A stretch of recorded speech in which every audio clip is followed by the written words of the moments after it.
Good day, ladies and gentlemen. Thank you so much for making time to join us. This is Sound Candid Talk, open forum political discussion show, the show that gives you an opportunity to air what you feel and think about the latest development on our political front. Well, it's a sad day again in our country as families come to terms with their kings that disappeared in December. Now their bodies being discovered in the Nairobi funeral home. Questions are being raised by leaders led by Kalonzo Musyoka on the matter at hand. Is no doubt that these abductions and killings are state-sponsored. Now, I have no words for this because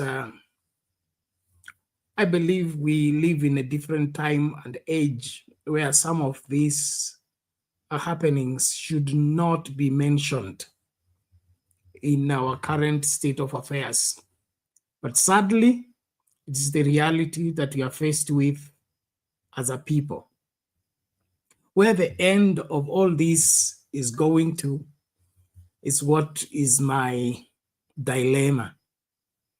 I believe no regime or no person should be delighting in exterminating young lives, all of it in the pretext of greed for power or wanting to sustain oneself in the leadership position without demand for accountability and questioning. Now, if it is true that this is the handwork of the current government, then it is very sad that we are being led by such a people. Well, I invite your input as we dive into this subject. And on the other hand, there is a call for a commission of inquiry into these abductions and killings. I don't know whether you're in support of the same. Well, I think as Kenyans, we need to raise our voices and get these things done. One of the heartbreaking reality is that we will treat this just as normal. And I believe that is what has happened to us as a country. We have lost so many lives, we have lost so many people until we are now okay with people disappearing, being found dead, and all it does is make into the news headlines and say forgotten story. Something needs to break. Something needs to change. We cannot go on like this. Welcome on board as we start the conversation. Please be sure to subscribe to the channel if you have not. Give our videos a thumbs up and share widely to get more people to join from wherever they are and be part of this great conversation. Well, we can't forget the crisis that is boiling up in DRC, into the row between DRC and Rwanda. The SADC and the East Africa community are in talks to try and evade the crisis. But the crisis is already escalating and getting out of hand as we speak. Reports are there that 700,000 people are displaced, and there is a humanitarian crisis already. Well, let's get talking. Thank you so much for being here. Please, wale tunatufuata tuko TikTok, Sound Candid Talk, Facebook page, Sound Candid Talk, YouTube channel, Sound Candid Talk Live, and Sound Candid Talk. Please, let's be active, participate into the show. Thank you so much for making it to the place, and hakikisha kwamba uko mstari wa mbele kuhakikisha kwamba show inafanya nini na faulu, na kila mmoja anafikiwa kwa njia iliyo wazi na njia ambayo inasaidia kila Mkenya kufahamu ni kipi kinachoendelea na vipi atakavyo kushughulikia masuala haya. Nashukuru wote ambao mnajiunga nasi kwa comment section. Our PS Tuni na kuona, karibu kwa show. Fabiano present today, thank you so much. Dahi Abdi, karibu kwa show, asante kwa kuwahi. Chuck Mdune, asante kwa kufika. Naomba basi tukafungue jamvi la mazungumzo yetu kwa pamoja. Kwa hiyo habari ya kwanza ya Kalonzo asema the abductions are actually state sponsored. Very sad, but it appears that is how things are. Well, let's listen out to this as we start the conversation. Please usitazame kipindi peke yako, hakikisha kwamba uko mstari wa mbele kusema yaliyoko jinsi yalivyo, ili tukamakinike katika kufahamu ni kipi hiki kinachoendelea katika nchi hii na what is the end game, kwa sababu mimi sielewi faida ya kuua watu. Faida ya kuua watu sielewi kabisa, na itakavyosaidia mtu kukaa katika madaraka ama kuwa kiongozi mzuri, pia hilo la nishinda kulielewa. So naomba tafadhali mnieleweshe, lakini haya yanavunja moyo sana. Swa ukiangalia kwamba wakati tunaoishi mambo yamebadilika. Watu hawashindani kwa msuli, watu wanashindana kwa akili, kwa mawazo, kwa sera, kwa ufahamu. Hii masuala ya kushindana kwa misuli na kwa visu na kuuana inatokana na nini? Ni kipi hiki ambacho kimetukumba? Mbona tumekuwa hayawani? Haya ndio maswali ambayo yananisumbua. So naomba tafadhali tunapoanza mazungumzo haya tukapate majibu. Well, let's look at the story as we start the conversation. Thank you, and please kama unakuja studio wahi mapema. Leo sitakawia kwa sababu kesho ni Jumapili, lazima tuende kusali. Kwa hivyo naomba tutakaa sana. So kama una la kusema na Wakenya na dunia nzima, wahi mapema. Asante. Now, Wiper Party leader Kalonzo Musyoka says that the recent wave of abductions and extrajudicial killings across the country are state-sponsored. The former vice president also backed calls for the establishment of a public commission of inquiry on the recent spate of abductions, emphasizing that only a fair, just, and impartial investigation can bring closure to the matter. Kalonzo spoke at the Nairobi funeral home where two bodies of the 4 Mlolongo men abducted in December 2024 were identified this week. Here's Rose Wangoi with the details. Wiper Party leader Kalonzo Musyoka was speaking at the Nairobi funeral home, formerly City Mortuary, following the identification of two men who went missing in Mlolongo on the 16th of December last year. While consoling the affected families, Kalonzo said those behind the abductions are known to the public. Nobody can wish away this whole matter of killing by the state.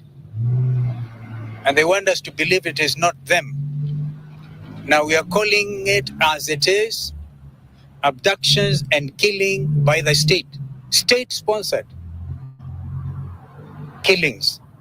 Hiyo kundi ambayo inaua watu wanajua directions wanapata kutoka State House. Watu wanajua, sio hakuna wajinga hapa Kenya. Watu wanajua what is exactly happening. Certain leaders in the broad-based government who are alleging that these Kenyans are abducting themselves.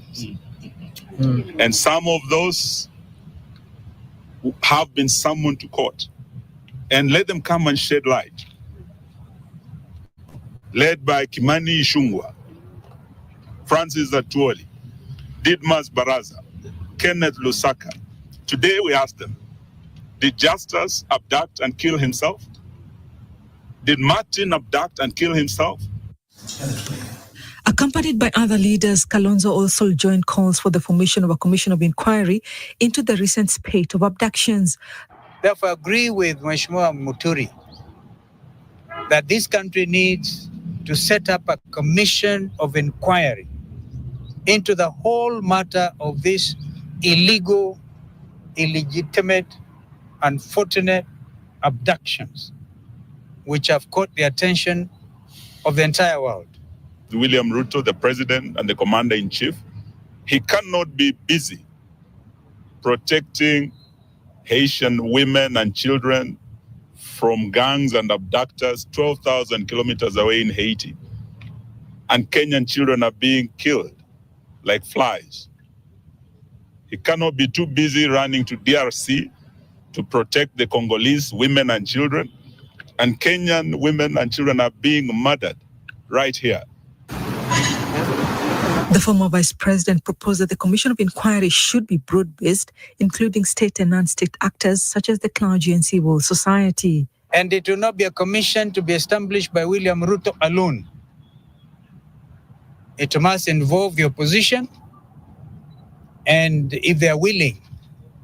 And if they are not willing, we will hold our sessions and decide whether to constitute our own commission of inquiry.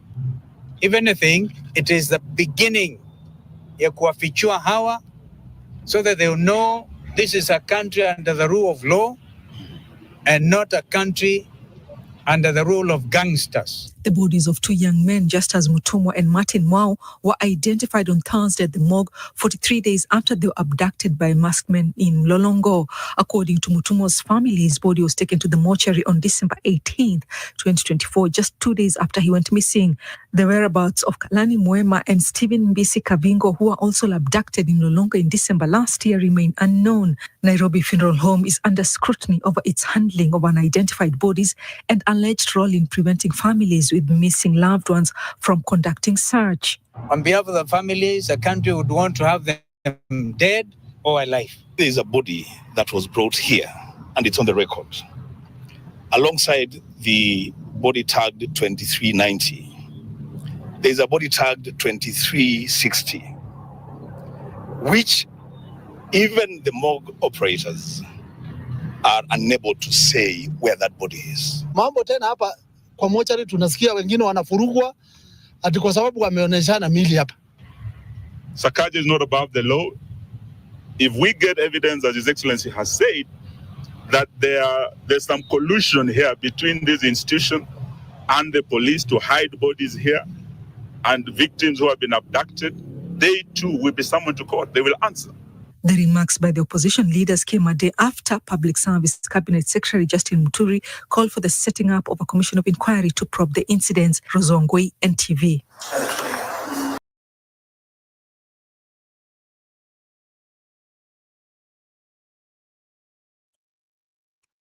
Ladies and gentlemen, that is the state of affairs in our country. That somebody disappears. Families have been in that funeral home over and over asking for unidentified bodies. And they say there are no unidentified bodies. Then 43 days later,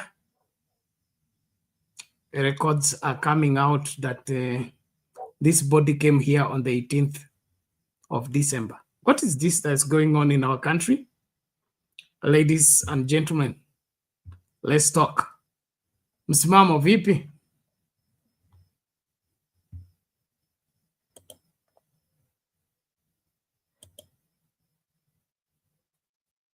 Msimamo upo?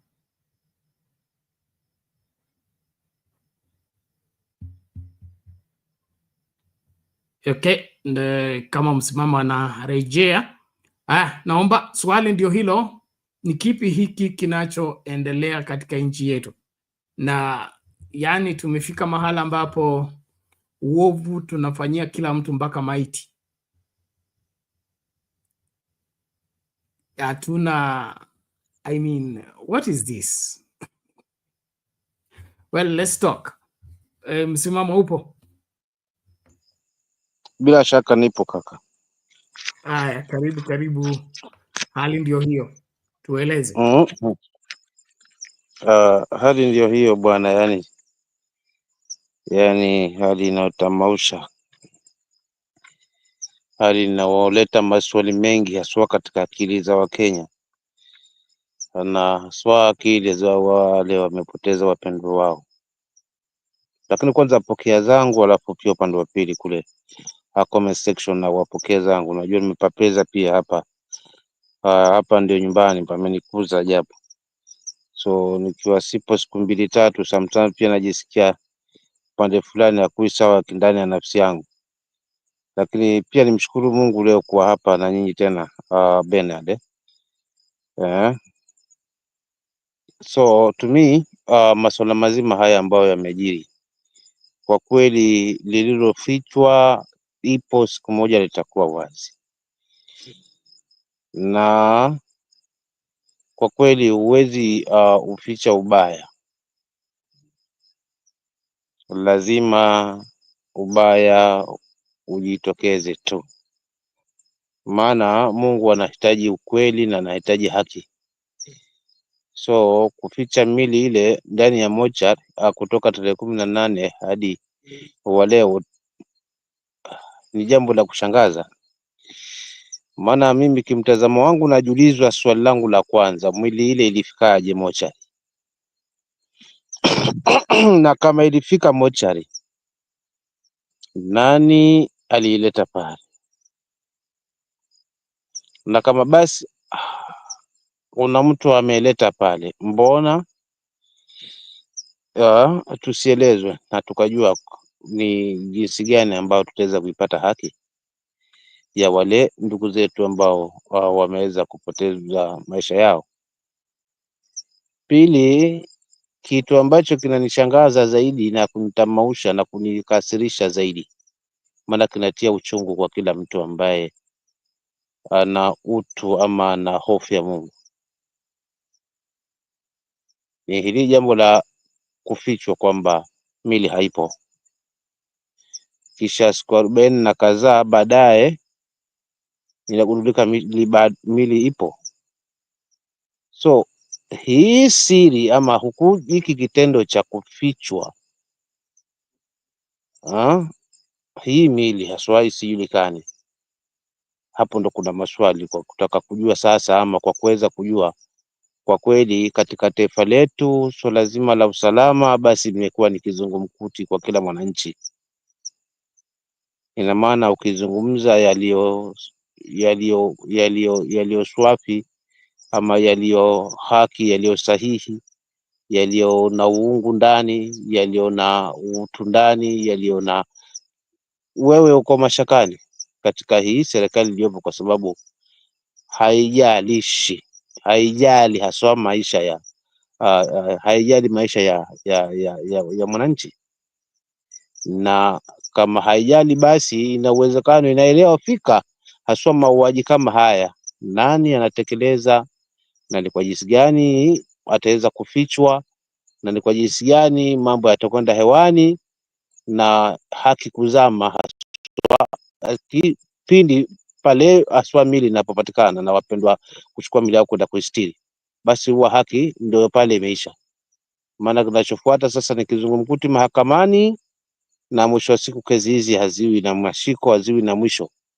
So kwa kweli tunaishi katika nchi ambayo jambo la kwanza haijali usalama wa mwananchi ama usalama wa raia wake.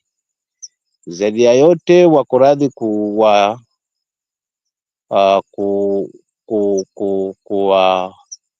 kuwatumia haswa kama tishio haswa katika swala zima na uongozi, kwamba aidha mtu akijaribu kuzungumza kweli ama kuweza kutoka na jambo ambalo ni la kitaifa la kuwazidi haswa waliopo madarakani, basi inakuwa kwao ni chukizo.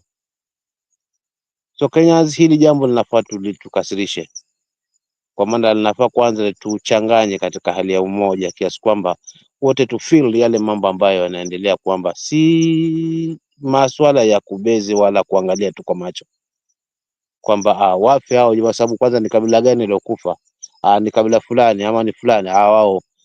Katika hiyo hali, tukienda katika hiyo hali, hawa watu tunawapa mbavu ya kuweza kufanya watakacho, kwa sababu mwisho wa siku tutatumika sisi kuweza kuziba kweli na haki ya hawa waenda zao.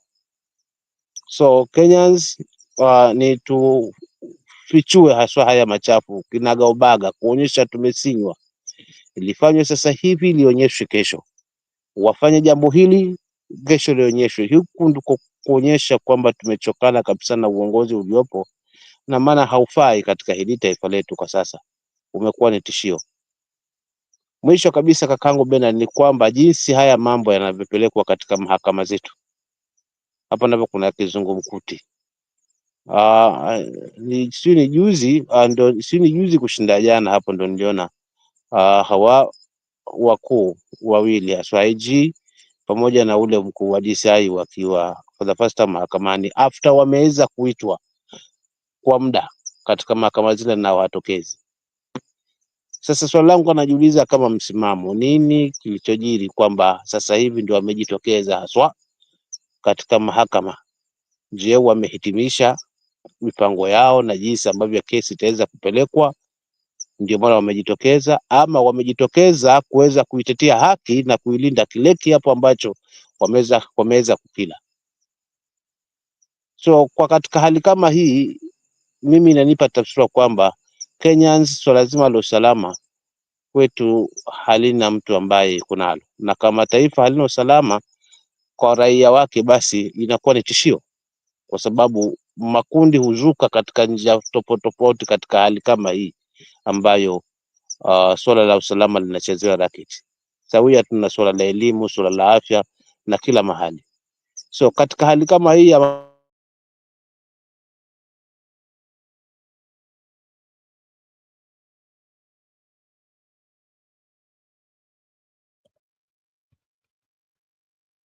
Samahani, msimamo ni kama tumepoteza. Unanipata? Okay, hapo basi umerejea. Ya, nasema kwa kumaliza kwangu kaka ni kwamba ni suluhu ni maandamano tu. Haya maandamano ndio ambayo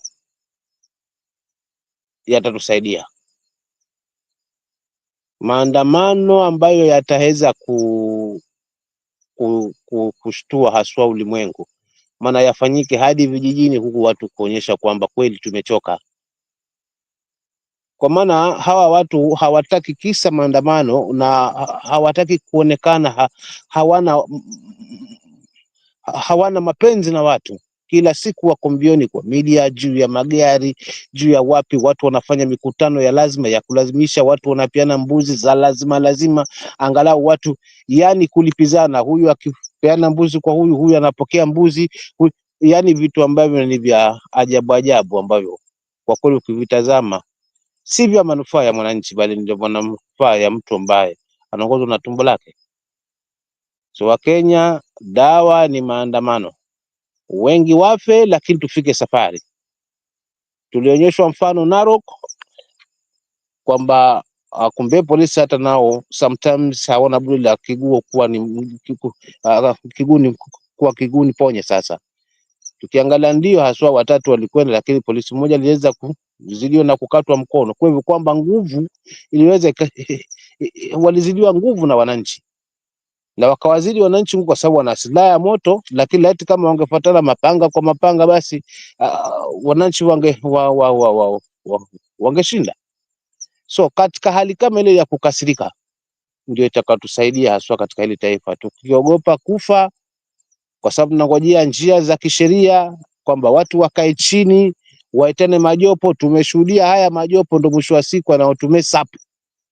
So mimi swala la kwamba tunaitana tuje tukae meza moja hati nini tunazungumza, hayo mambo ni siasa mbovu, siasa ambayo ni ya kutunyamazisha ile hasira ambayo tuko nayo na kuweza kutuhifadhia hawa watu ambao ni wachafu, ambao ni wanasiasa wachafu haswa katika taifa letu.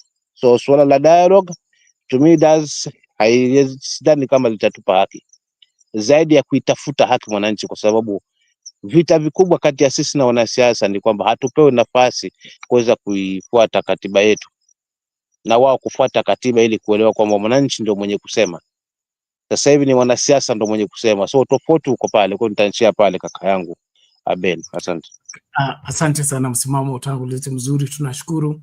Na huo ndio msimamo ambao unahitajika, kwamba Wakenya tusilemae tukakubali ulemavu ambao unaletwa kwetu wazi tu tukiona. Kile kinachoendelea katika nchi hii hakikubaliki kabisa, na haswa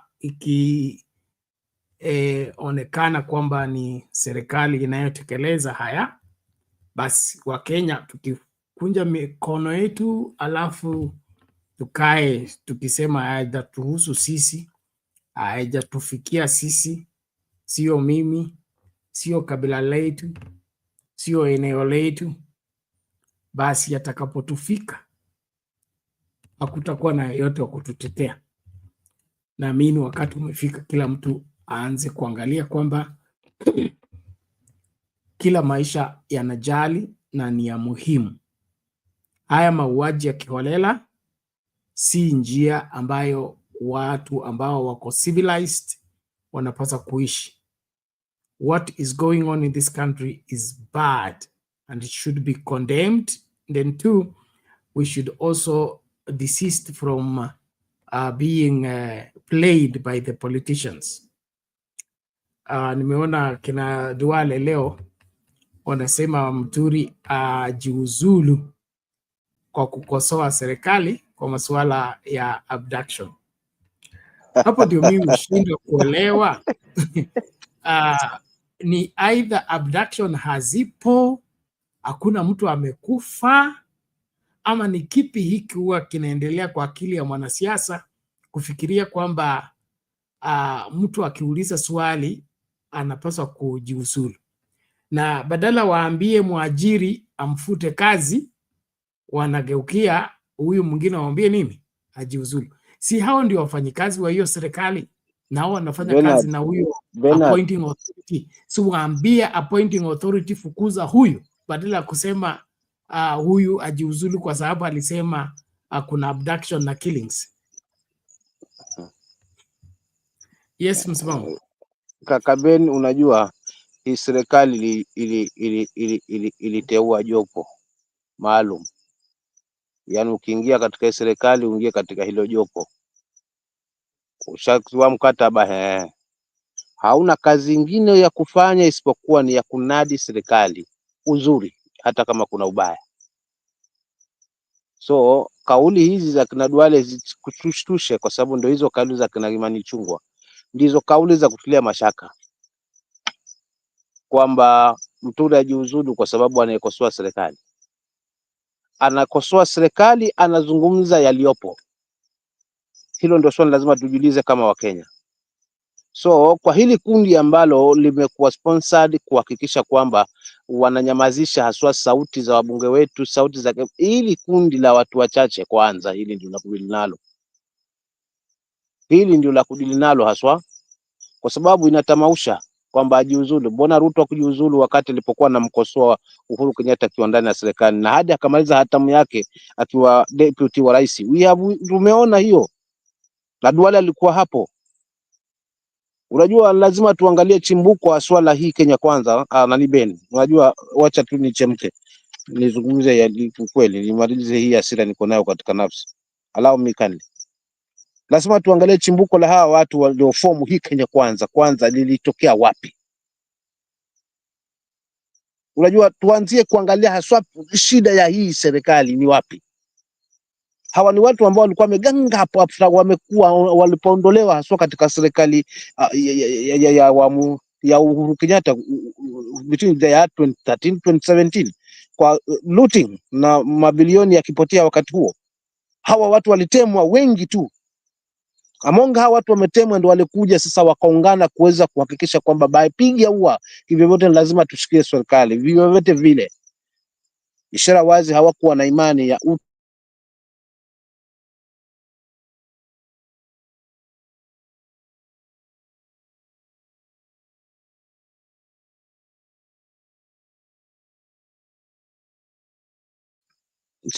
Sibeni kama unanipata.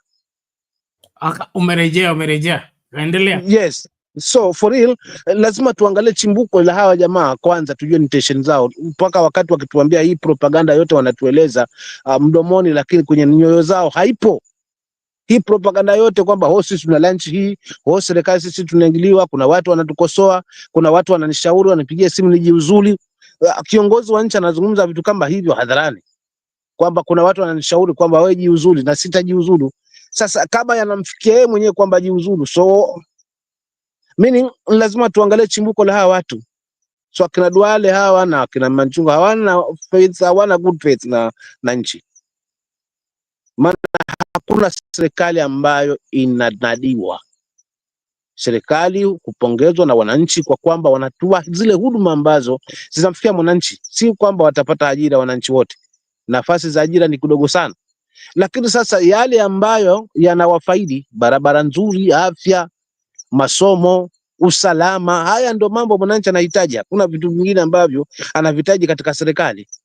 So tafadhali wa Kenya wenzangu, haswa na wasikizaji wenzangu hapa, tuangalie chimbuko la hii shida tulionayo ilitokea wapi.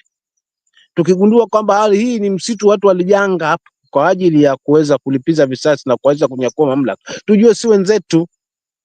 So hapa kugawiwa kikabila, tutachezeshwa hapa kikabila, tutachezeshwa hapa kidini. Mwisho wa siku wanaoisha ni Wakenya. Tena kibaya zaidi watoto wachanga ambao au 20 years, hapo tunapoteza generation ambayo hakika ndio yenye maono. Wazinduzi wa mambo mengi tu Facebook wapi walianzia katika hii age ya 20, hawa vijana hao wanamalizwa. So for real, mimi Ben lazima niwakumbushe tu chimbuko la hawa jamaa. Tukipata chimbuko la hawa jamaa, kila mtu atakasirika hapa. Na uzuri wa hawa jamaa kuondolewa ni maandamano, si mambo mengine. Si malumbano wala si kukati meza na hawa. No, ni kuwafurusha katika hali ambayo wataona kwamba kweli haswa Wakenya wamechemka kama tulivyochemka 2017 yani tarehe 25 ya Julai, na wale vijana wetu tunawaita Gen Z. Mchemko kama ule na muhemko kama ule kwamba tunauacha wafi na tutafika mahali tumepanga. Kwa kama ni sasa tutafika, basi hiyo ndio hali ambayo tutaweza kufurusha hii serikali ambayo inajinadi kila uchao. Asante. Asante sana msimamo kwa hilo, na ni kweli wanasema chema cha chiuza kibaya cha chitembeza.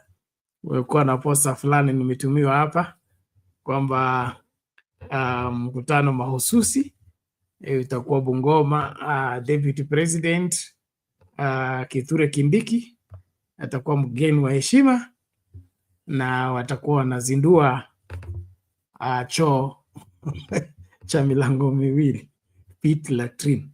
So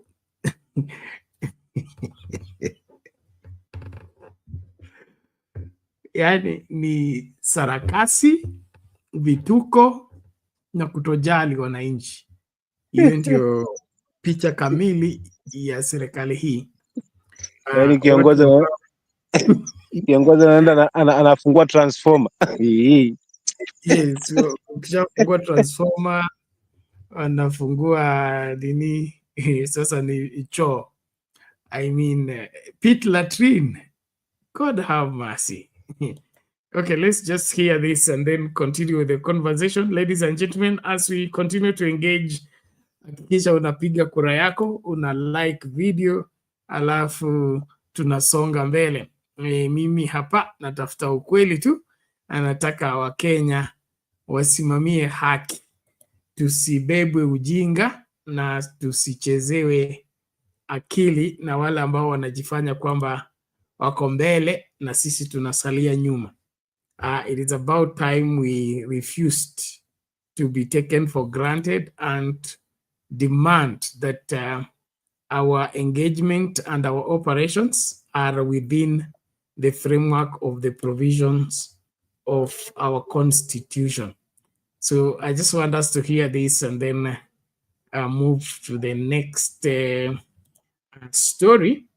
But it is sad. I'm a very, heartbroken Kenyan today in view of what is going on and the kind of response the government is giving. Let's hear this.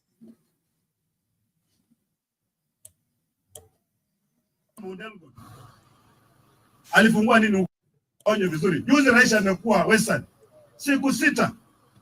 Hata alikuja hapa Mlolongo. Alifungua nini huko? Mimi mwambia rais ukweli. Kuna wale ambao wanamwambiaga ukweli, uongo. Sasa walimleta siku 6 wakamfungusha Western. Alifungua nini? Mimi nikisema Western hakuna maendeleo, mimi husema ukweli. Sasa wanawaambia kuja fungua hii soko. Waziri president akifika pale anapata soko ilijengwa 2000. Na umeweka kibao hapa officially opened by his excellency. Mimi kama leo nikitoka naambia kiko naangusha hiyo kitu. Wanampeleka mahali pengine kwenda kufungua transformer. Rais wa Kenya. Hata hapa Trans Nzoia kuna wakati rais alikuja hapa tukazunguka na yeye tukapenda pale Mourn. Wanapeleka president kwenda kufungua tap ya maji. Hadi Kalonzo Kiptoko the water supply hadi maji imefika hapa. Mimi nilikuwa naomba Mungu hii maji wamefungua wasiwache teremke kwa dakika 10. Maana hiyo ndio tangi maji ingekwisha. Maana nikatangi kameka kule nyuma rais anakuja kufanya nini? Kulonji. Wanakudanganya rais, hao watu wanakudanganya. Sikiza watu ambao wanakuambia ukweli. Hii upande wa magharibi hakuna maendeleo. Na kuna watu wawili wamekaa na wewe huko.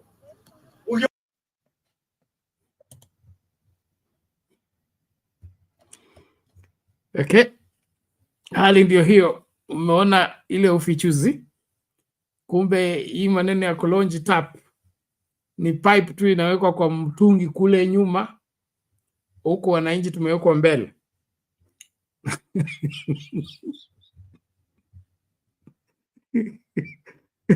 So pipe imetoka kwa mtungi ya maji ambayo yamebebwa alafu imeunganishwa, then rais anakuja na funguo kutapu, ambiwa maji imetoka wapi? Kisimani, imefika hapa. Yani kama kuna dawa ambayo inahitajika katika nchi hii, please, yule aliona hiyo dawa kimbia. Tuko hali mahututi kama nchi. Tukiendelea hivi itakuwa mpaka tunadanganya mpaka majina yetu, tunadanganya mpaka sura zetu. Hakuna Mkenya atakuwa mkweli. It is sad, very sad that the highest office in the land is leading in deceiving the masses on obvious matters, and they want us to clap for them. This is not it. Well, let's keep engaging, and it is 1:45 a.m. Like I said, we will not stay long, giving the updates on the Frank issue. Let's just get the video and then we will give the updates. Here we go. Welcome to Sound Candid Talk News Special Edition. Be sure to subscribe, share the video widely, and give it a thumbs up. God bless you. This is the story of Frank Okoth, a 19-year-old Kenyan whose life is nothing short of a miracle and an inspiration. A young man who, against all odds, survived 6 gunshots during the tragic June 26, 2024, Gen Z protests in Nairobi.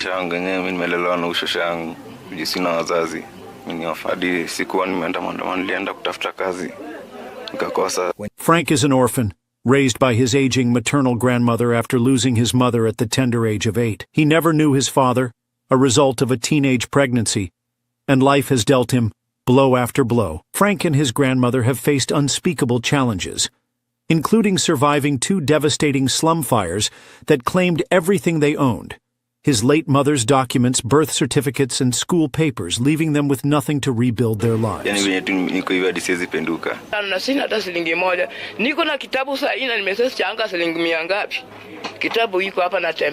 Forced to drop out of school in Form 2 due to a lack of fees, Frank started doing manual jobs to provide for his grandmother. But on June 26, 2024, everything changed. During the protests, Frank joined other Kenyan youth to exercise their democratic rights, peacefully demonstrating against unemployment, rising living costs, and rampant corruption. But the unthinkable happened. Police opened fire on unarmed demonstrators, killing over 20, injuring many, and leaving others unaccounted for.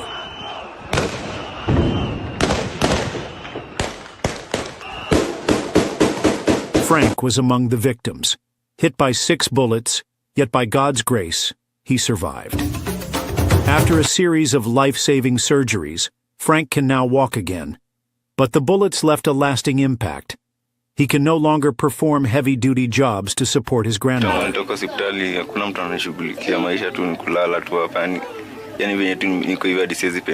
And their iron sheet home, deep in the slum, is inaccessible by vehicles. In case of a medical emergency, help is far out of reach. To make matters worse, the slum is plagued by insecurity, with daily cases of muggings and robberies. Despite all these challenges, Frank dreams of finishing his education, learning a trade, and building a better life for his grandmother, the woman who has stood by him through every storm. This is where we need your help. In the short term, we aim to move Frank and his grandmother to a safer home where they can access medical care and live without constant fear. Long term, we want to support Frank in completing his education, learning a profitable skill, and starting a small business. I've faced so much, but I'm still standing.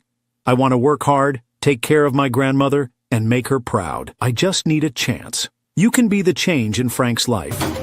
Every contribution, big or small, will go a long way in helping this brave young man and his grandmother rebuild their lives.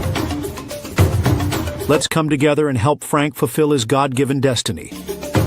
God bless you. Don't forget to subscribe, like, share this video widely, and stay tuned for more inspiring stories on Sound Candid Talk. Send your donations to Sound Candid Talk, support Frank Okoth account. The link is in the description below. Together, we can make a difference.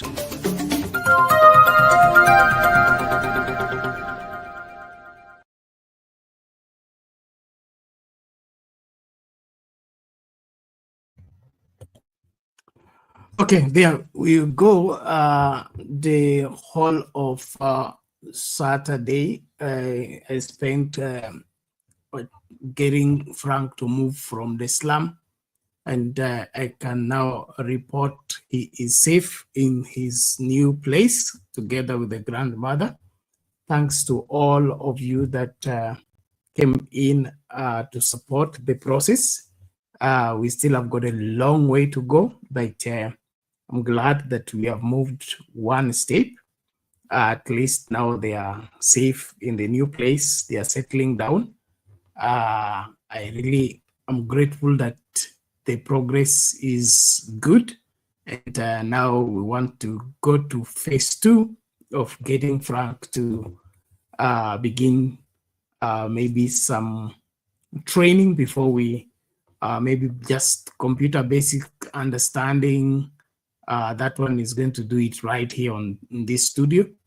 And then from there, we work on the schooling aspect and then the setup of the business. So I invite your input. I invite your support. This is all out of goodwill and is our responsibility as Sound Candid Talk.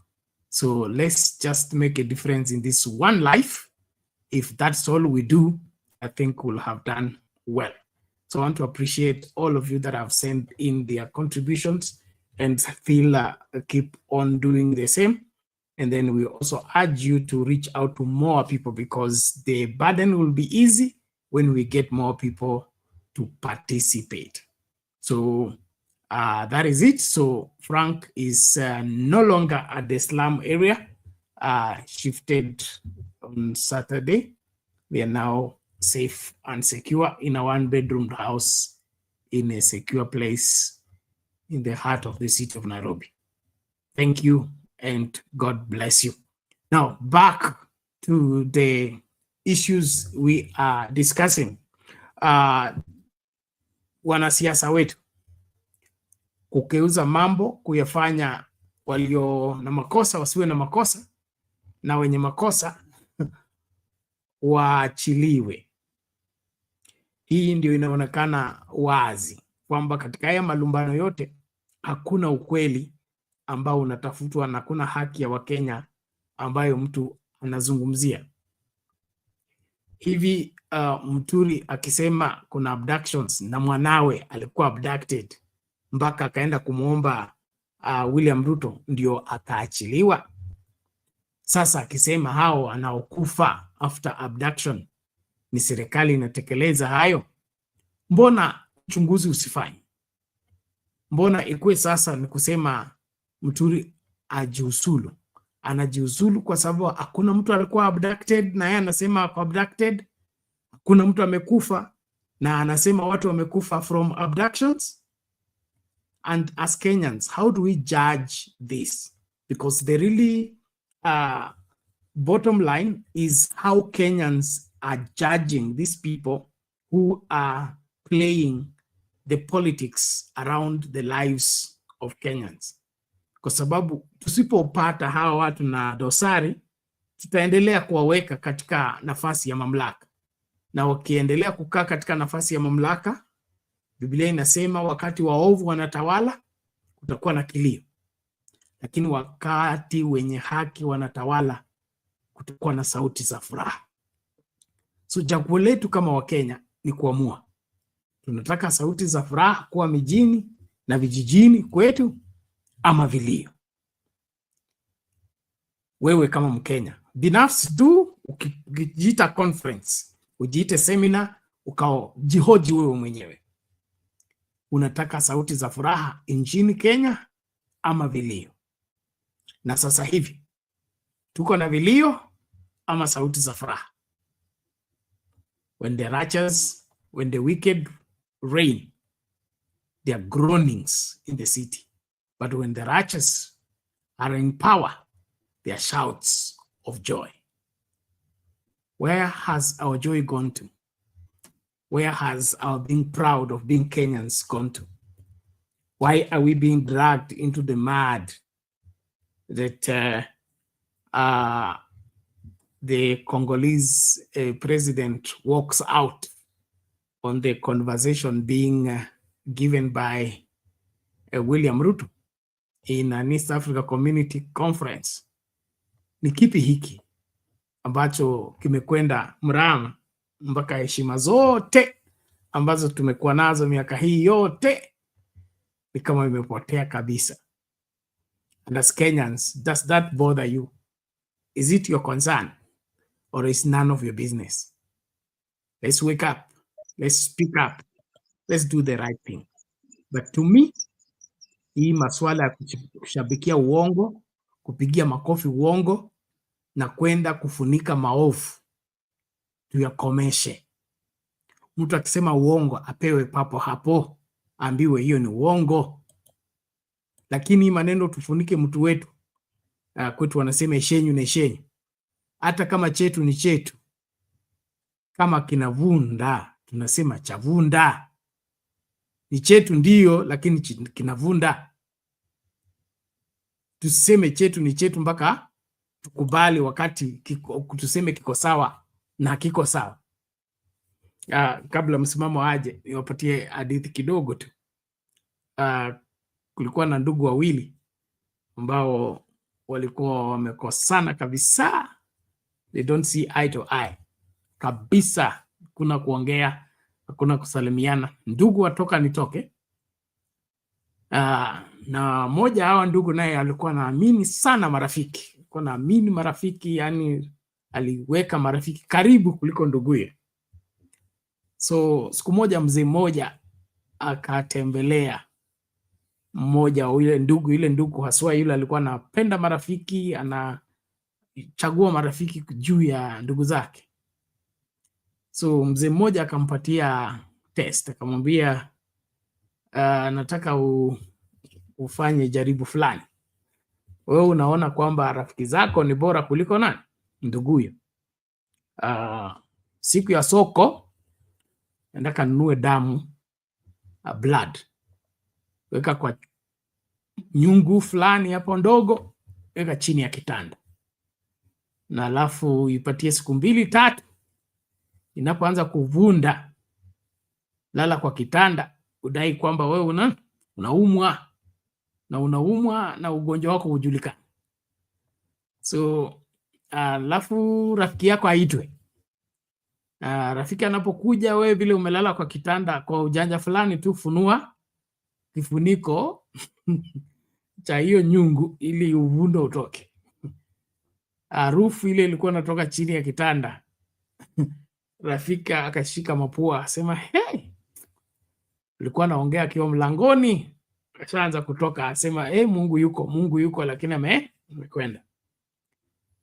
So baadaye ndugu yake akaitwa. Ndio ndugu yako najua mlikosana, lakini saa hii yuko hali mbaya, mgonjwa. Alipofika akamwangalia nduguye. Yule nduguye akiwa kitandani tu, kwa ile ujanja yake akafungua kifuniko. Uvundo ukatoka chini ya kitanda, mbaya kabisa.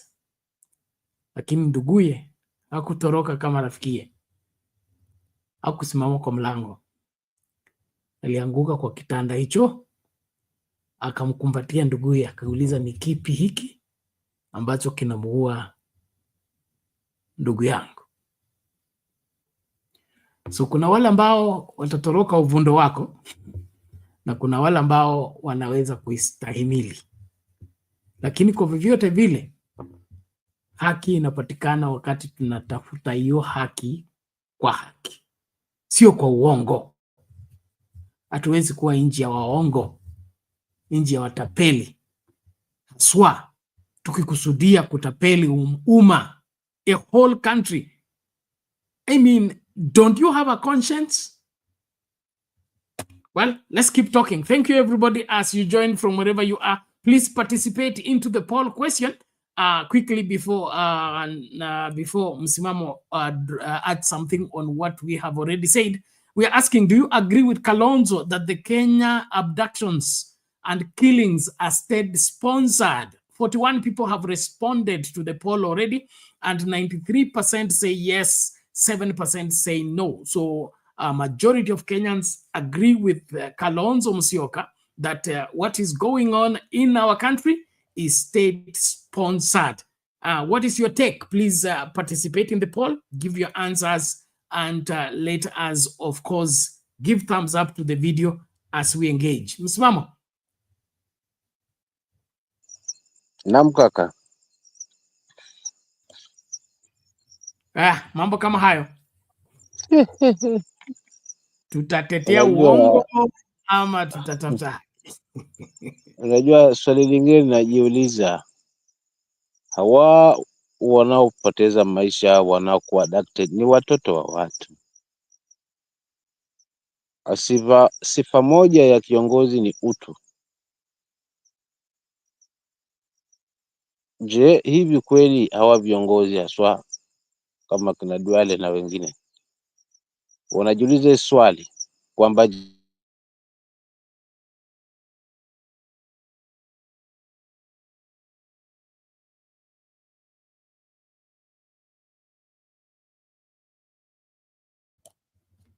wana ulinzi, wana Msimamo, inaonekana kuna itilafu ya mitambo kwako. Hujanipata? Kuna mahala ambapo unaanza vizuri alafu unazima alafu narudi kama dakika moja. So ukirefresh itakuwa bora. Sababu tutaki kukosa lolote ambalo nilisema. Na sawa, wacha basi nifanye hivyo. Yeah, refresh, toka ukarefresh alafu ukareje ili tukaelewe vizuri kile ambacho kinasema. Ladies and gentlemen, as Msimamo said his gadget, if you're coming to the studio, please be here in good time. Let's engage. This is our country, and we must be able to defend what is right and reject what is wrong. We cannot continue as a people, ignoring what is obvious. And it's clear that this particular administration, they are out to deceive Kenyans by all means. Kwa kutumia chochote kile na vyovyote vile. Short break, we'll be back shortly.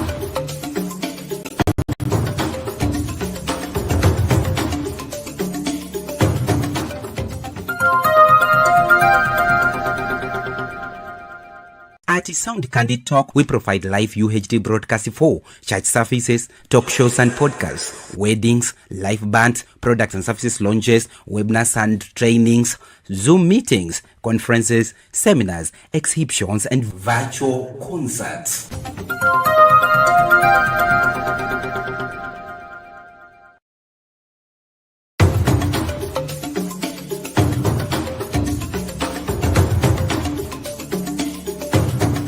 Kutoka vijijini, mijini hadi jijini. Hii ni Sound Kanti Talk Live.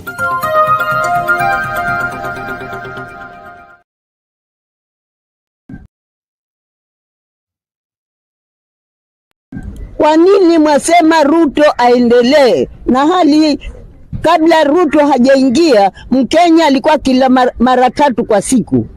Wanwa chai asubuhi, wala saa 6 na jioni, walala kama wakorota kweli kweli. Lakini leo kinwa turungi asubuhi mpaka jioni. Tena jioni ni hamna. Sima na chumvi ama na mboga za vichochoroni.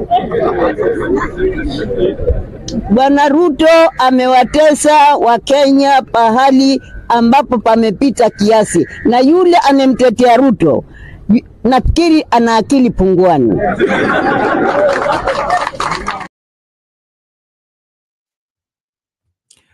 Huyo mama anasema kuna hii kampeni anasema wacha niseme initoke. Basi huyo mama akasema hivyo, sema yeye haoni sababu yoyote ya kumtetea Ruto na uongozi wake. Sema alipoingia mamlakani maisha yalikuwa bora kabla aje. Kuingia tu hivi mambo yameharibika. Sijui kama unakubaliana na huyo mama ama vipi. Maoni yako muhimu. Naomba tafadhali tumakinike tunapotoa hayo maoni na tunapoendelea na mchakato wetu. Naomba kila mmoja tukue mstari wa mbele kuhakikisha kwamba tutasikika na tutasimamia cha muhimu katika nchi yetu. Let's not be cowered down. Let us not be deceived or fall for the deception. It is important that we shoulder the responsibility that is placed on us by our generation and by the demands that are, called upon us to deliver in terms of our constitutional provision as well as the time and the age we are living. I think we cannot hold back anymore. It is about time we raised our voices and spoke to the truth and stuck on the same no matter what. So let's hear these deceptive politicians who want to look the other side when things are going wrong, and still they want to be referred to as the defenders of the Kenyan people. That's where I find it very, very, disturbing that we are outrightly on the wrong, yet we want to pretend that what we are doing is valid. Let's hear this out. Environment Cabinet Secretary Aden Duale and a section of ruling UDA lawmakers have called for the resignation of the Public Service Cabinet Secretary Justin Muturi. Their calls come with the emergence of Muturi as the sole voice from cabinet against the government's inability to stop the epidemic of abductions and killings of abductees in the country. The former Attorney General urging President William Ruto to slam the brakes, stating the status quo risks damaging the country's reputation. Ayub Abdikadir has more. He has emerged as the lone voice from cabinet, openly critical of the government and the appointing authority, his boss President William Ruto by extension. His criticism of the government he serves has not gone unnoticed and is drawing the attention of allies who are gradually morphing into political enemies. His environment and climate change counterpart Aden Duale says Muturi cannot have his cake and eat it. So I really want to ask our colleagues, and we must respect, if you are privileged and you are very unhappy and you are a cabinet secretary, the best thing for you to do is to resign. In Mandera County, Muturi was the subject of calls that were directed his way to quit government. Mimi nawaambia hao viongozi watashindwa kwa sababu Kenya watu wamechanuka. Watu wanataka serikali ambayo inamtumikia mwananchi wote kwa usawa na haki. It's not fair for you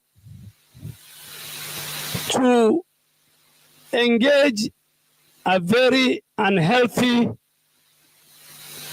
inappropriate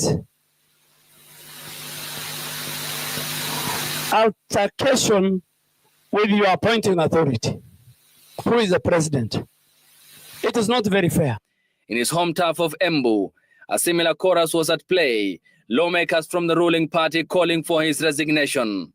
So those who pontificate and attempt to lecture the president, the deputy president, other leaders on how well they know, how well they are polished, please give us a break.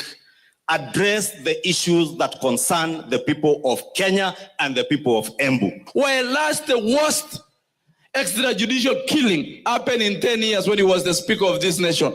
No single day did he raise in parliament that we need to do mambo ya kuweza kuangalia mambo ya extrajudicial killing. On Friday, the former Attorney General sustained his criticism, pointing at President William Ruto and asking him to end abductions when he visited Nairobi Funeral Home following the discovery of 2 bodies of the Mlolongo 4 who went missing in December last year. Muturi denounced enforced disappearances that have risen since June 2024 and has called for all-inclusive commission of inquiry into the abductions, attracting a backlash from lawmakers loyal to the broad-based Kenya Kwanza government. Ayub Abdikadir, Citizen TV.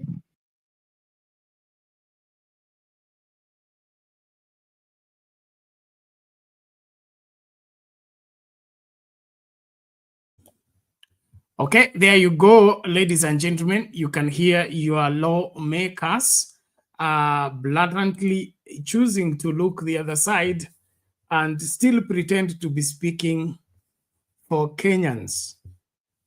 These abductions and these killings, are they not issues that are disturbing Kenyans? And then why should you go to defend an administration that is being accused for being behind these particular abductions? And you say the appointing authority should not be questioned and somebody should resign. If indeed is an appointing authority and he has the powers, he's the alpha and the omega of appointing and disappointing, why can't he go ahead and sack the man? Why should he wait for the man to resign? And then of course, kama vile msimamo amesema, kiongozi wa kukosoa serikali na kukataa kujiuzulu ni William Ruto. Alifanya hiyo kwa miaka 5 akiwa deputy president. So ni lipi ambalo limebadilika? Kama wataka kutii sheria, kama unataka kuamrisha sheria ifanye kazi, Biblia inasema uanze na kuitii kwanza. Say when we have fulfilled our own righteousness, then we will have, after we have fulfilled our own obedience, then we should have a readiness to punish every disobedience. So it's only the law you subject yourself to that you have capacity to enforce. The moment you violate it, you lose the capacity to enforce it. But kile nataka uone hapa ni akili ya wanasiasa na vile wanachezea akili zetu kama Wakenya. Huku ndugu zetu wamekufa, dada zetu wanakufa. Hii mambo yote inakuwa pointed ni serikali inafanya. Alafu tena wanasema nini? Tuchukie wale ambao wanauliza maswali. Tusiwasikilize wale ambao wanasema kwamba anayeua watoto wetu, anayekamata watoto wetu kiholela, anayevunja katiba katika kukamata watoto wetu asiwatoe kotini in 24 hours kulingana na katiba, huyo ndiye anayetetewa. So kwako wewe kama Mkenya, unaona hawa ndio wanasema ukweli ama ni kipi kinachoendelea? Na mtu akishasema hivyo, mtu kama Ichungu anaona mtu anaongea kuhusu Ichungu hapo, na wale wabunge wote Duale nao bado tu una imani kwamba utawapatia kura tena waendelee kukudanganya, kwa sababu hiyo ndio utakuwa unaniambia. Yes, akishasema hivi jambo ambalo liko wazi, unaelewa kwamba huyu anatetea maovu na anataka kufunika maovu, bado umejipanga tu tena kumpatia kura endelee kuwa kiongozi wako wewe kama Mkenya. Is that it? Msimama, hope you are back now. Yeah, I'm back. I don't know whether I'm audible. Yes, we We're can able get to you hear now. me. Unajua, yani Wakenya tulijipata hapa kwa kutojua. Unajua, imani yetu ama kwa huruma yetu tumejipata hapa, tukaweza kuweka watu ambao walikuwa wanalilia nafasi kama hii ili waweze kufanya haya ambayo tunayashuhudia. Unajua, wasiwasi wa hawa ni hawa viongozi hawa waliotengeneza hii serikali, ni kwamba walikuwa wana wasiwasi if kutakuwa na uongozi ambao utaweza kumulika jicho la ndani na kumulika kila kona, kuhakikisha kwamba pesa ya Mkenya imetumika kinamna gani na imeenda wapi, huenda pengine ingeleta mashaka. Sasa wasiwasi huo wakaamua, acha tukae kwa pamoja tucheze na akili za Wakenya, na tukajipata hapa, tumechezeshwa vya kutosha. Kwa maana kinachoniuma zaidi ni kufikiria wale watoto wa Duale. Je, wanapitia haya ambayo umeweza kutuonyesha kwa ule mtoto ambaye ameweza kusurvive maisha kwa huruma ya Mwenyezi Mungu? Na je, wanaichukuliaje haswa hali kama ya mtoto yule ambaye hakuwa na kosa lolote lile? Je, wanachukuliaje haswa wale vijana ambao wameweza kupoteza maisha yao pale wakipigania haki? Na tukiuliza hilo, tujiulize na hawa ambao walipotea haswa Mlolongo juzi tu, na sasa hivi miili ya baadhi yao wamepatikana mochari, ikijulikana imefikishwa hapo na kina nani, na wapo. Je, wana familia wanafikiriaje haswa watoto wa Ruto, watoto wa Duale, watoto wa Kimani Chungwa? Je, ni kwa sababu baba zao wanalindwa, wana ulinzi wa kutosha, wanafanya kwa sababu hao ndio wenye nchi na ndio kusema? So yote haya ni kwa sababu tumechezeshwa akili na hawa viongozi, na that's why hawapendi hata siku moja mwananchi azunduliwe katika usingizi aliolala, wa kuweza kuamini kiongozi, kuamini ni mtu wetu, kuamini huyu mtu haiwezekani wa jamii yetu, huyu mtu ni wa upande wetu. Sasa hali hii ndio imetuwezesha tumefikishwa hapa, na yote haya kwa sababu tumechezeshwa na hawa wanasiasa for their benefit, si kwa ajili ya faida yetu. Uzuri ni kwamba tu Mungu ameweza kuwaleta kwa pamoja. Whoever support on this government, mi siku zote nazungumza, yeyote mwenye ana support hii, that's our enemy.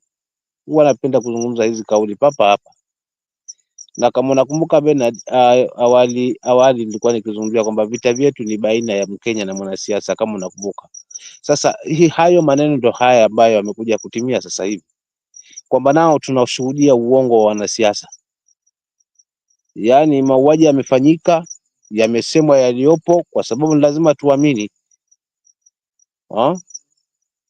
Hivi Kenge akitoka ndani ya maji akituambia mamba hapo ndani anaumwa, nani tutamwamini?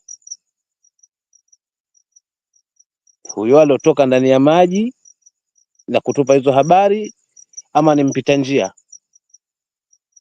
So lazima tuamini Mturi kile anachokizungumzia, kwa sababu tayari yeye mwenyewe haswa kakipitia, mtoto wake haswa kakamatwa na alisikia hiyo sense kama mzazi.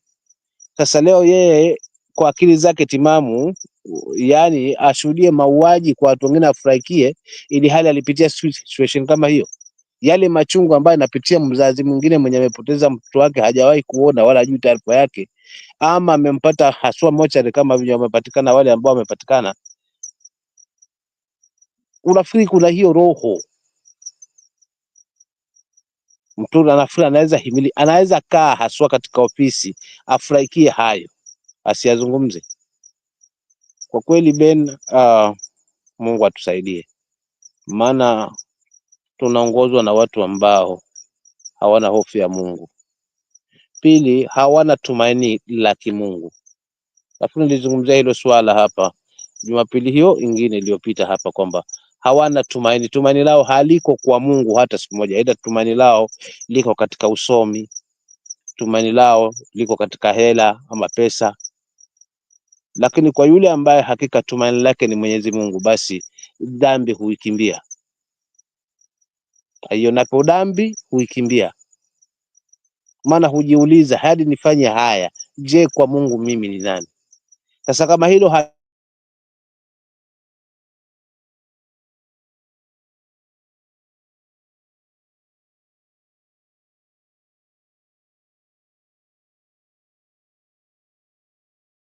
dhambi siku zote huwa ni aibu kwa watu wote. Sasa hii dhambi ya uongo ni aibu kwa watu wote. Sasa hivi imetushusha heshima kimataifa, hatuaminiki. Umezungumzia kuhusiana na huo mkutano wa kuweza kuleta amani Kongo. Sasa unakujaje unaniambia unataka unitulize amani wakati kwa nyumba yako mambo haendi sawa? Na kwa kibaya zaidi umeenda umetetea nchi nyingine, wananchi wao watulie, usalama wawapelekea, ili hali usalama wa watu wako hapa nyumbani haupo, ikiwa wewe si mwenye kuhusika. So serikali hii lazima tuelewe kwamba wao ndio wanaijua hii njama. Hao wanaopotea wanaelewa fika na kina nani. So Kalonzo anapo point na mwingine anapozungumzia kuhusiana hili, this is true. Hawa ndio wanaotumaliza watu, kwa sababu haiwezekani upeleke maaskari almost karibu 500 mahali kwenda kulinda usalama, ili hali hapa nyumbani usalama haupo. Kama wewe si mwenye kuhusika, utajaliji watu, utawezaje kuondoa kibanzi cha mwingine na uache boriti ndani ya jicho lako? You know, sometimes tusichezeshwe hapa. Ni wakati wa Kenya tuseme enough is enough. Na vita hivi havipigwi na jamii moja tu, wala lawama kwa jamii nyingine. Vita hivi vinatuleta kwa pamoja, kwa sababu ni Mungu ametuleta so katika hii hali, ili tugundue kwamba viongozi ni akina nani na wasiokuwa viongozi ni akina nani. Je, Wakenya tulikuwa tunachagua bora kiongozi ama tunachagua kiongozi bora? Na definitely tumechagua kiongozi bora, kiongozi tu, na si kuchagua, tumewekewa haswa bora kiongozi ili bora tu taifa liende. Kwa hivyo mimi Ben, furaha yangu na imani yangu na tumaini langu na ombi langu kwa Mungu kwamba Wakenya ipo siku moja hakika tutaweza kuzinduka na kuweza kuipigania hii haki. Tuko wengi, tuko almost milioni za kuhesabu, dhidi ya watu ambao sidhani kama wanafika 2,000 3,000, pamoja na security yao and everything, na 10,000 hapo.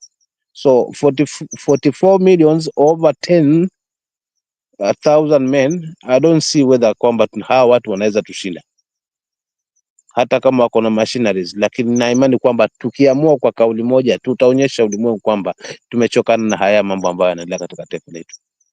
Asante, mimi nitachia hapo kaka Bernard. All right, thank you, Msimamo. We appreciate that. And ladies and gentlemen, as we engage, let us keep the focus. We must as Kenyans decide that sambuli ya viongozi kama hawa ikataliwe. Okay, ikataliwe. I think we cannot continue recycling leaders who are misleaders and blatantly telling the public what is not and want the public to believe it. Kama tumeanguka sana. Kwa hilo mimi naomba tafadhali kama Wakenya tusikubali kuendelea katika mkondo huo, kwa sababu unaudhi na tena unaharibu mambo mengi. Tunahatarisha maisha ya vizazi vijavyo kwa sababu ya kuweka misingi isiyo sawa, haswa katika nafasi kubwa kama uongozi wa nchi. Kama mtu haizi kusema ukweli, asikubaliwe katika nafasi ya uongozi. tukuwe na msimamo kama huo. That will help us a great deal.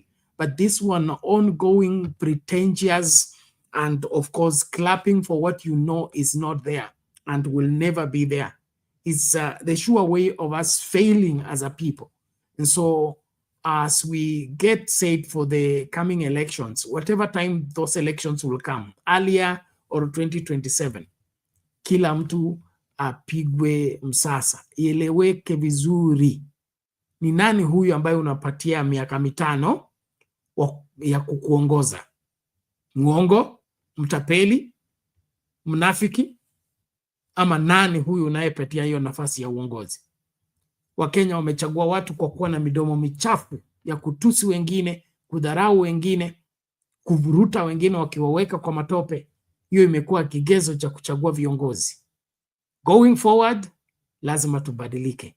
We will not change this country until we change as a people, and we will not change as a people until we raise the standards of morality and standards of right dealing. Kama mtu hawezi kusema ukweli, hawezi kuwa kiongozi bora. Kama unaona ni tofauti, basi come and defend that. To me, when we began accepting liars for leaders, that is when we failed as a country, and will never get out of here until we return truth as a standard of gauging and deciding who becomes the highest leader. Leadership went to the best of the best in every field, in every place. How come the worst of the worst are the ones in leadership today? Biblia inauliza ama nani anaitwa nani, mhubiri anasema, nimeona maovu chini ya jua, o maovu ambaye stahimiliki. Mojawapo ni kwamba wafalme wanatembea kwa miguu, lakini wafanyikazi hao ndio wamepanda farasi. This reverse order of leadership, that the worst of the worst are the ones in this leadership, and the wisest, the best of the best are sidelined. How do we move forward with such? That's something that we cannot pretend about it anymore as a people. So quickly, I can see Reverend Lala is here. Before he comes in to add to what we are saying, let's quickly bring in the other avenue of the story. We are still wrapping up on the issues of abductions and the calls for the resignation of those calling for abductions. But the aspect of what's going on in Congo is something that we can't pretend not to see it anymore. So let's look at this quickly, even as time continues. It appears there is no hold on shortly. We'll be able to scrutinize and analyze these things for what they are.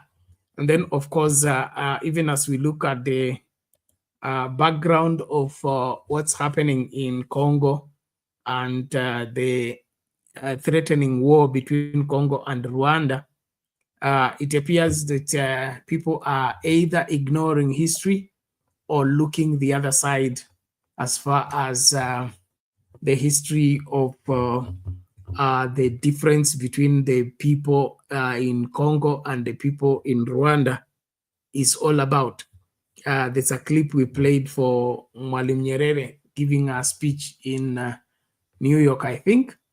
In that should be 1986 or 96. And giving state that the people in the Tutsi in Congo are not Rwandese, and the Tutsi in Rwanda are not Congolese. It is the boundary that cut them into half, cut a community into half, cut a kingdom into half by, of course, the scramble for Africa. And then after the boundary was put, let the boundary be respected, and those people get the citizenship of where the boundary put them. And so this aspect of our people across the border are being mistreated, so we have gone to help them, is another way of, disrespecting the boundary, number one, and number two, kama watu wamekosewa ama wamefanya nini hawahudumiwi ipasavyo. There are different modalities to address the issues other than invoking war. So I don't get it, but mtanielewesha nyinyi. Kwangu mimi haya mambo yanayoendelea ni oh God, it's backward to say the least. Saa hii watu tushindane kwa akili, tushindane kwa ujuzi, tushindane kwa hekima, sio kushindana kwa misuli na panga na bunduki. Let's settle down and see what can we make out of what we have as a people. But these drums of war, and we are going to show you we have an army, we're going to show you we can do it, is not how things are being done at this time and age. Let's hear this out.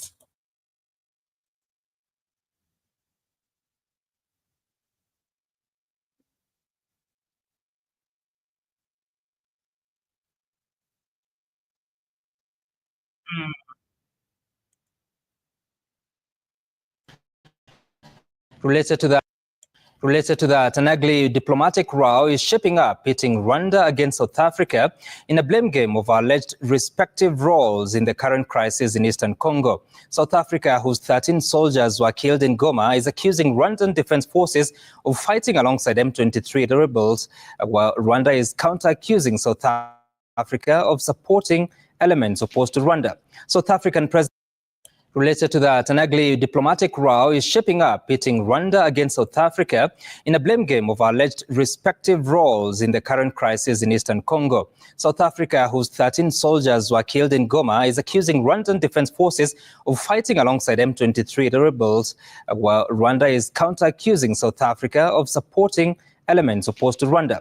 South African President Cyril Ramaphosa and Rwandan President Paul Kagame have in the last 24 hours engaged in a testy exchange of words, with the Rwandan president declaring Rwanda's readiness for any confrontation with South Africa. Emmanuel Toh reports.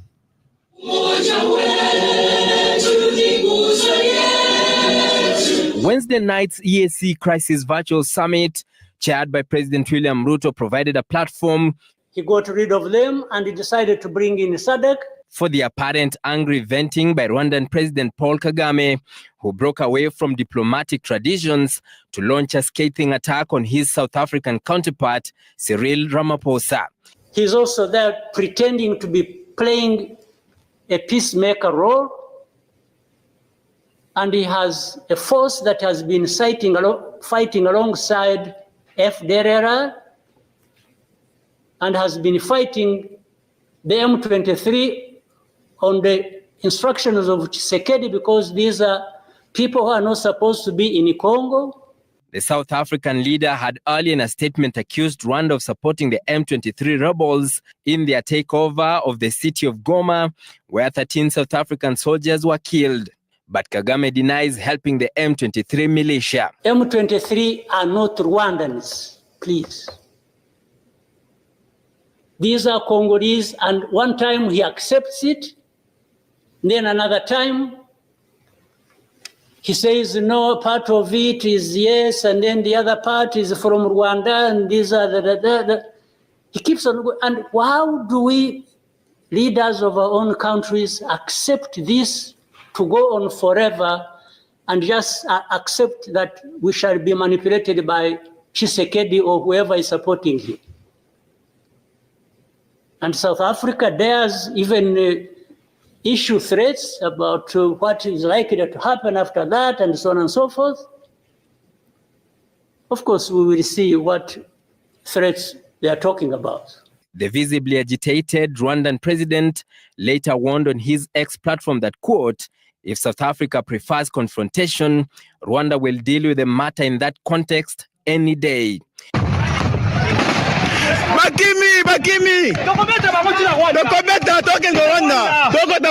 Foreign nations have for the last 30 years featured prominently in wars in the Congo.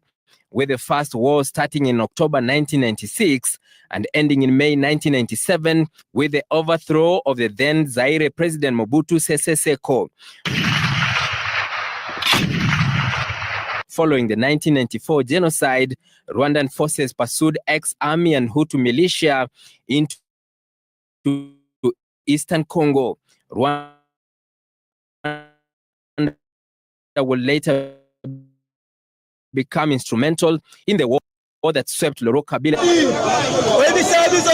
The Second War in Congo broke out in 1998, drawing in Rwanda and Uganda on the rebel side, while Angola, Zimbabwe, and Namibia sided with the Kinshasa government.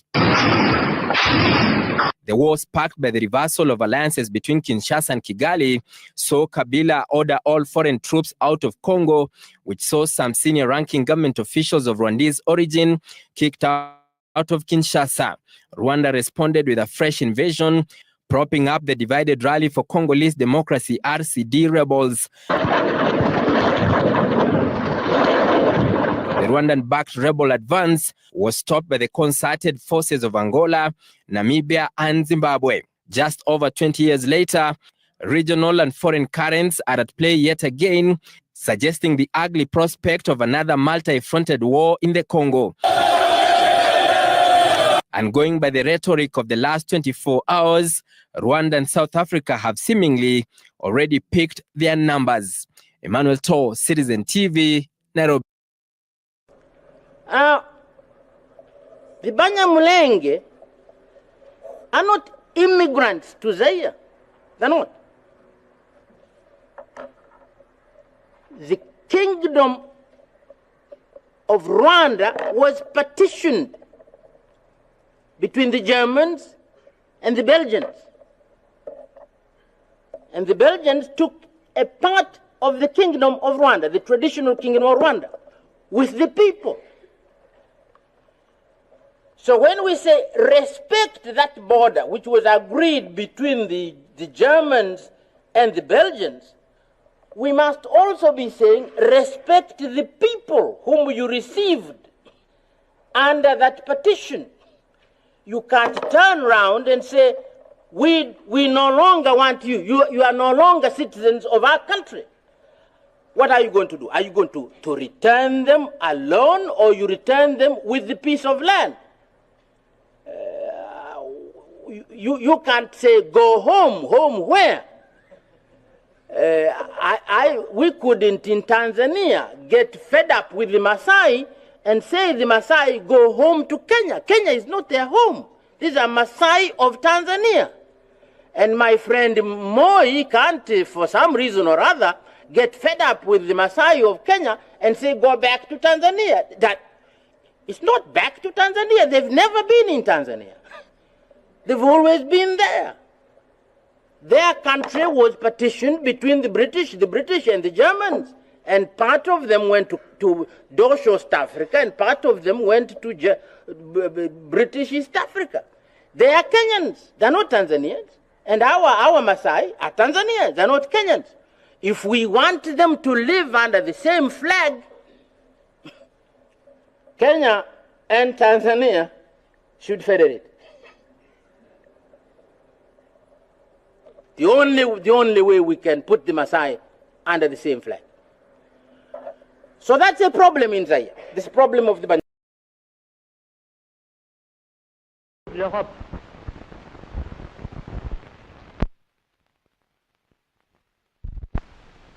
Well, it is pretty obvious that the British and Belgian governments have been very much involved in the conspiracy in the secession of Katanga.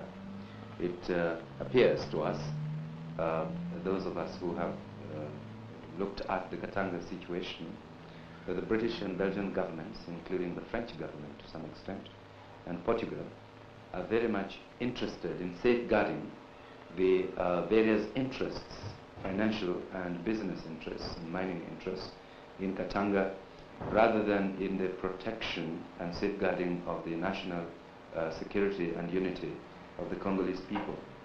Now, sir, you as a leading Pan-Africanist have always objected to foreign interference in Africa. Now, wouldn't you say that the United Nations campaign against Katanga and against Mr. Shombe amounted to foreign interference? Not at all. On the contrary, the United Nations was invited to the Congo by the central government. The United Nations did not intervene until invited. And at present, they are acting in the Congo, firstly on the advice of the African states at the United Nations, and secondly, on the advice and in consultation and cooperation with the central government of the Congo. Our criticism has been that the United Nations has been restrained too much in its actions in Katanga by world powers. That again includes Britain, Belgium, France, who do not wish to see United Nations take decisive action, again because they wish to protect their interests, the interests which are behind Shombe's secessionist tactics. Do you see any future for Mr. Shombe in the Congo Unified Government? That very well depends. At the moment, most of us think of him as a crook whose word can never be trusted, but the future should be left to the Congolese people themselves.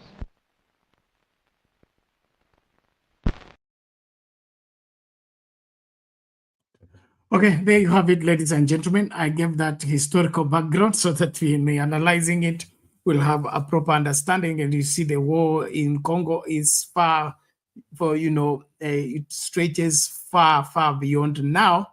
And these are just, aftermath of what has been going on for a long time. And the beneficiaries of this probably are the ones behind the perpetuation of what is happening. I don't know what your take is. Please respond as we continue. Reverend Lala, come in now and give your views. Thanks, Bernard. It's good to see you. You're doing a good job. Msimamo ndugu yangu, asante kwa kuona hapo, na all of you ambao are in the background. Hamjambo. I'd like to make a comment on the situation, the serious situation that is unfolding in Congo. It is sad because this region has had its share of pain, deaths, and to see the whole thing is playing before our eyes again is really, really sad. Having said that, I also want to weigh in on what I think the saddest thing is that when we talk about this region, we fail to give historical context, and if we do, it's very skewed. But I also want to look at it from a counselor's, a marriage therapist perspective, or a trauma perspective. What do I mean by that? When a couple comes to you for counseling, if you're a counselor, a marriage, a pastoral counselor, whatever it is that you're holding the office of a counselor, the best thing that you can do to this couple is to listen to them. Let both sides share their perspective, their fears, their lies, their truth, whatever it is, you got to listen to them. Okay. One of the things that I think we have not done very well in Africa is we easily talk, but we don't listen.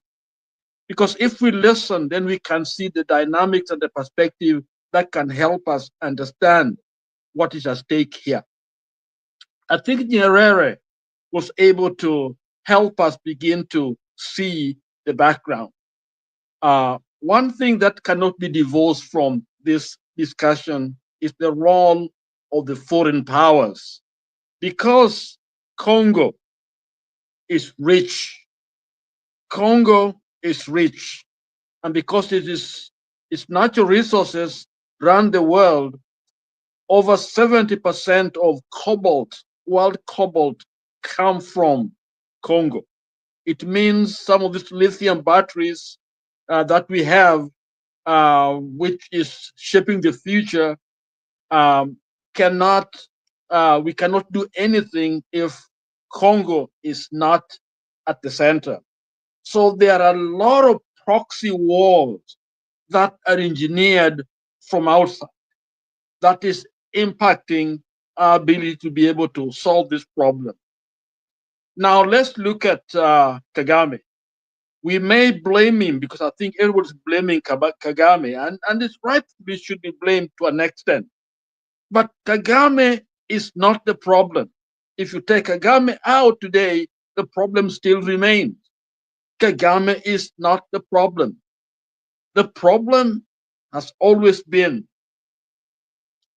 the region is rich, the resources are needed, and anyone becoming a leader in Kinshasa has to listen to both the people, but what tends to happen is the foreign powers are always there to sabotage the possibility of peace.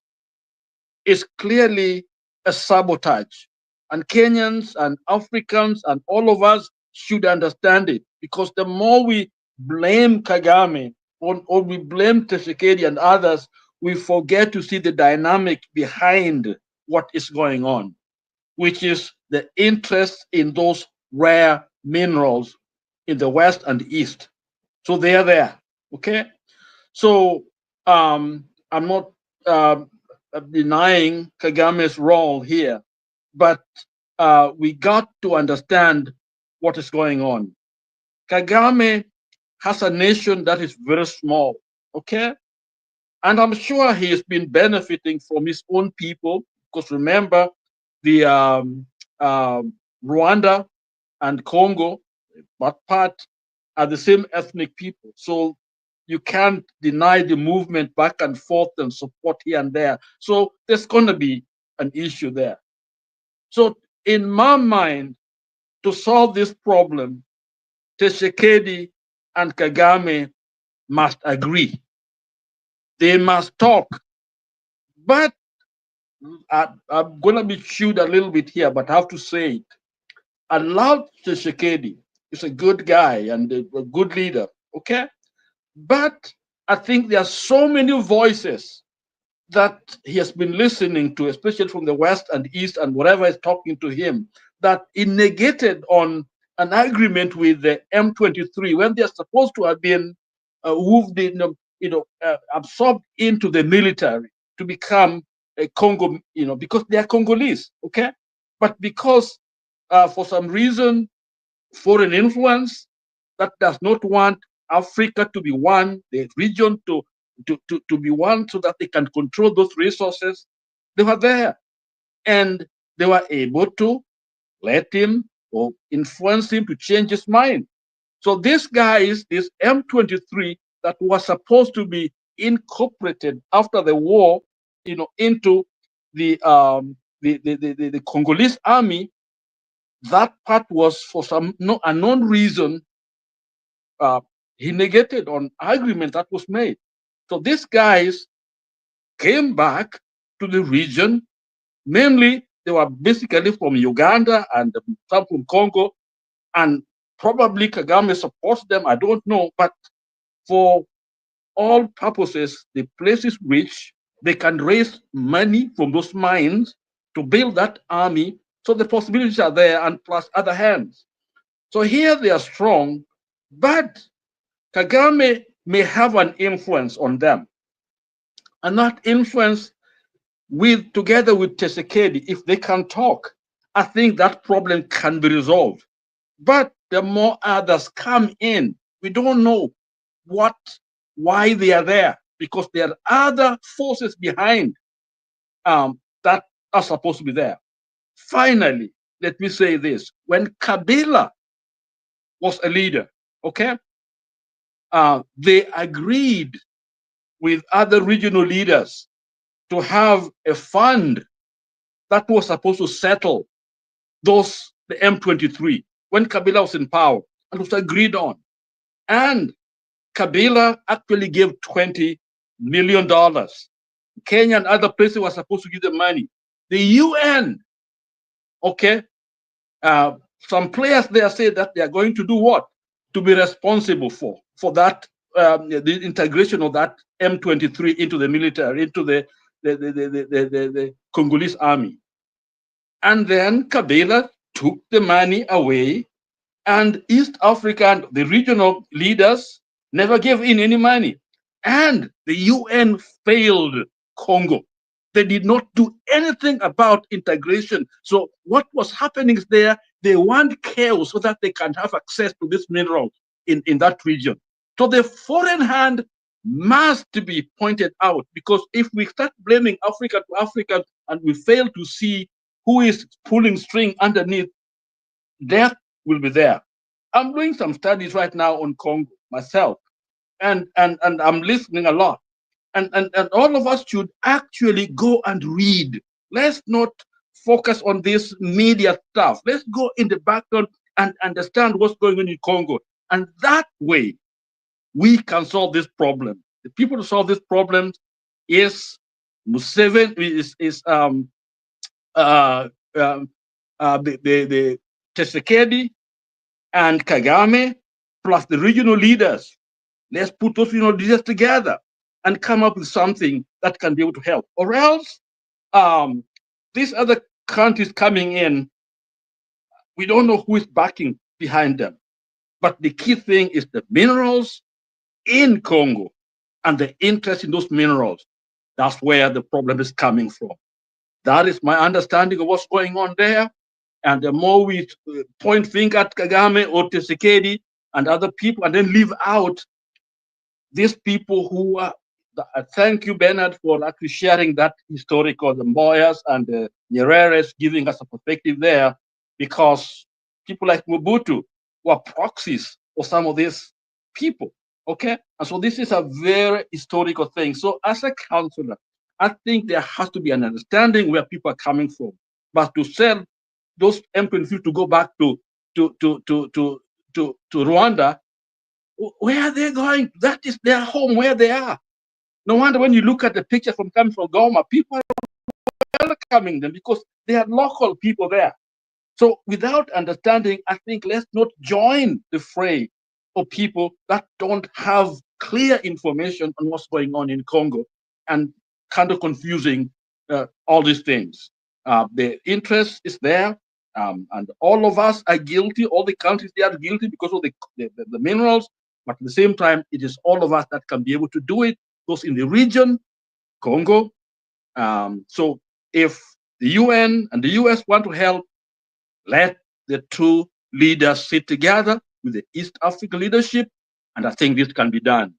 And I think that's what counseling is all about, bringing two people together and let them work out the details on how it can be done. And I think it can be done with God's help. Back to you, Bernard. Thank you, Reverend Lala. We appreciate that, and clear indeed. As we engage, ladies and gentlemen, let's not be sucked into the surface politics and get to the bottom of why this is happening. And then, on the other hand, it's also an issue of local leadership. Local leadership in the sense that the wars in Congo have been going on for too long. As leaders, why do we accept to perpetuate the wars when they are counterproductive and they are not helping the country progress? I think it is also important that when you assume office as a leader, you assuming that office in view of the problems that are prevailing in the land.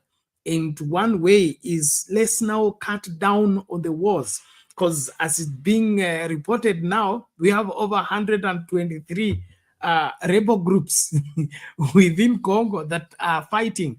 And of course, like Lala is putting it there, some of them are foreign sponsored for that ulterior motive. But I also want just a moment. All of them. All of them, majority of them, all of them. Now, as now the Tshisekedi as the now current president, I would that he could engage the traditional leadership, because right now in Congo, as at now, majority of the local interior leaders is still with the traditional leadership, the chief powerful person in Congo right now. If in fact, when you want to buy land, you only need the signature of the chief, and that is it. So I think the local solution is a better, lasting solution than this sitting of East Africa Community and SADC, because the SADC will concentrate on the row between Rwanda and Congo. But the really problem that is going on the ground is not being addressed. But if we engage the local leaders, like let's say the Eastern Congo, what are the leaders, the local leaders? Can they come together? And then we do those negotiations like we were doing in West Pokot and the Turkana. Let the local people meet, let them reconcile, let them forgive each other. Let there be systematic settlement of the problem. But now talking between countries and now looking like Kagame is a problem, Tshisekedi is a problem, it would still end there, but the problem will still be at home. And that needs that African leaders needs to have courage to confront the problems, not this feeling capacitated in addressing and confronting the problem. Yes? I agree with you to an extent, but that should be the tier 2. The first one at this moment is Tshisekedi and Kagame.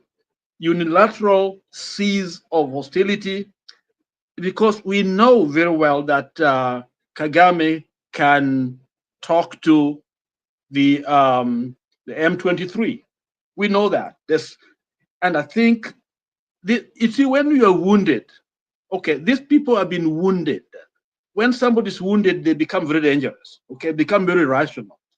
And right now, M23 is a wounded people. They're taken over. They need somebody they can trust. And this is where tier 1 has to be Kagame and Tshisekedi and M23. Let them talk. This idea that Tshisekedi doesn't want to talk to them, trying to invite other people to come and fight, okay, I don't think it's going to work. That's my position.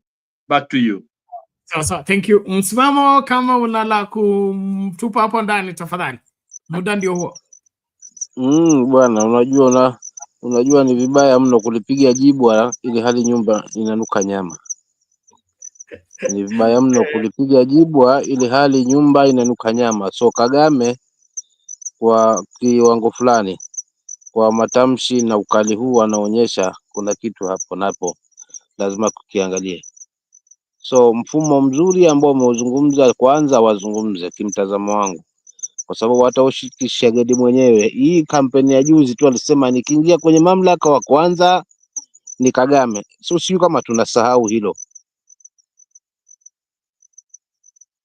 Yaani kitu cha kwanza nilichokisikia haswa Tshisekedi, mimi haswa kama msimamo ni Kagame. So ina maana Kagame na Tshisekedi kuna kitu ambacho kipo nyuma pazia. So kama huyu ni mfadhili wa hili kundi sawa, lakini kikubwa zaidi haswa katika bara letu la Afrika lazima tuangalie haswa ni nani, haswa ni nini haswa kinachotumiza na kinachochangia hii mitafaruku. Na si wengine, ni mataifa ya nje kutuweka katika hiyo hali kwamba wanatugawanya, hasa mfano wa nyoka. Yaani ukimkuta ni mmoja ni mkali, lakini mmoja kwa hivyo hana budi la kukimbia tu. So ndivyo tunavyofanyishwa sisi na hawa wazungu. Mimi nilijiuliza hili kundi juzi la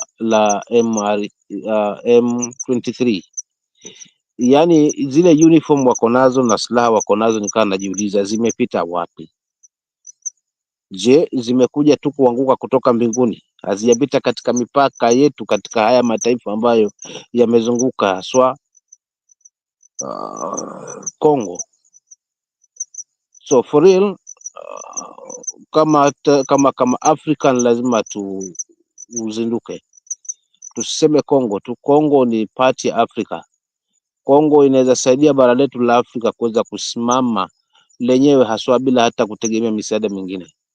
So machafuko yale kwa ajili ya mali zilizo pale na ni neema ya Mwenyezi Mungu, si vitu vya kuchezea. So ni kila stakeholder wahusike. Local chiefs wahusike kwa upande wao, ilhali pia viongozi nao wakubaliane kwanza kukaa katika meza. Tshisekedi pamoja na Kagame pamoja na hawa viongozi wengine wakae pamoja. Lakini kama itakuwa kwa sababu Kongo watu nao tuna benefit, nchi zingine kuzunguka zilizomzunguka Kenya, Uganda, Tanzania, Rwanda na wengine wanafaidi kutoka hapo, so inakuwa sasa ni ngumu kabisa. But imani yangu ni kuona wananchi wa Kongo wametulia na taifa la Kongo limetulia, limepata amani ya kweli. Ili hii iwe basi kila mtu ahusike, wao wenyewe haswa wenye ngazi ya chini haswa wanzo wakae chini wazungumze, na hawa walio ngazi ya juu pia wakae chini wazungumze kwa minajili ya Afrika na kwa minajili ya hii nchi ambayo ni ya Kongo. Mimi huo ndo mtazamo wangu. Asante. Yes, Lala, unmute Lala, we can't hear. Msimamo ni kweli kabisa, lakini wacha nifafanue kitu fulani. Wajua hawa M23 walikuwa ndio walimsaidia Tshisekedi na wengine kukomboa nchi, kukomboa from Mobutu. Walienda huko waka take over the Kinshasa na huko capital huko, na walikubaliana kwamba hawa watakuwa kufanya nini, wataingia army hiyo ya Congo, unaona. Na sasa walifanywa nini? Pengine ndio wanaona kama mkubwa ni mchanga kidogo, pengine ameanza kusikiza some wengine mashauri kutoka kwa watu wengine ili waweke huko ndani. Sasa walifanyiwa nini? Mkataba hiyo ifanya nini? Ile kataliwa tena. I mean they negated on the promise walikuwa wamewafanyia watu, manake walikuwa wapelekwe kuingia kabisa to become one army, lakini wakaanza kusema hao si wa Kongo. Naona sasa ni kama watu ambao wanafanya nini, have been betrayed. So that's why it is important, ni lazima waketi pamoja, waambie kwamba shida ni hivi na hivi na hivi, tusameheana, na hapo itatusaidia sana, kwa sababu Tshisekedi akisema hao ndio hivi na hivi, lakini kiundani, lakini hakuna mtu anamwasikiza, inakuwa ngumu zaidi, kwa sababu hao ni wa Kongo, sio wa Rwanda. Hao M26 23 ni wa Kongo only, pengine wanakuwa supported na nani, na Kagame, lakini those are authentic people. So lakini wakikutana pamoja itakuwa vizuri, kwa sababu they can share their grievances vile walifanyiwa, manake walikuwa najua wanakombea nchi yao, lakini wakafanyiwa unyama kidogo, ndio wako na that position na wako nao. So these are things that should come out, because this is the time for us to solve this problem, so that we can have, because there's no East Africa without stability there. Our stability, even in Kenya, Uganda, Tanzania, is threatened.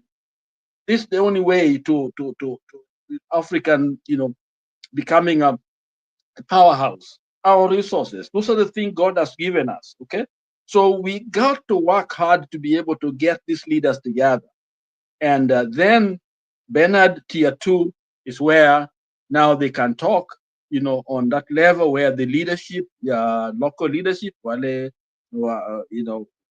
local grassroots leadership, wanasameana, they work together, because they're the same people. They're the same. Yeah. Asante. All right. Thank you, Reverend Lala, for that. But now, political agreements in Kenya, known as Memorandum of Understanding, are usually not very much honored. And then also, when you get into a political agreement for the sake of winning an election, just getting votes, this is what we end up with. Ile msimamo alisema Tshisekedi alisema nikiingia tu basi mtu wa kwanza kushughulikia ni Kagame, and then that gave him a lot of votes, a lot of support by the locals, in the sense that they wanted the safeguarding of their local resources. But now the implementation of the same becomes an uphill task, especially when you are not sincere by the time you are making the promise or you're entering into the agreement. So let's, yes. I think you're not right there. Tshisekedi was very close to this M23 when he got into power. Okay, it's just the feeling between. That's what I'm saying. They agreed. If they had an agreement that I get into office, then I'll make you join the army, or I will enroll you into the army. Then now he's in the seat and is now developing cold feet by maybe new revelations or new advice. Then there are things at play here. One is maybe the foreign powers are not comfortable with the aspect of this agreement. If the M3 joins the army, they will not have the free way of their operations. And then now Tshisekedi being under pressure, okay, to say yes to the foreign influence or no to the M23.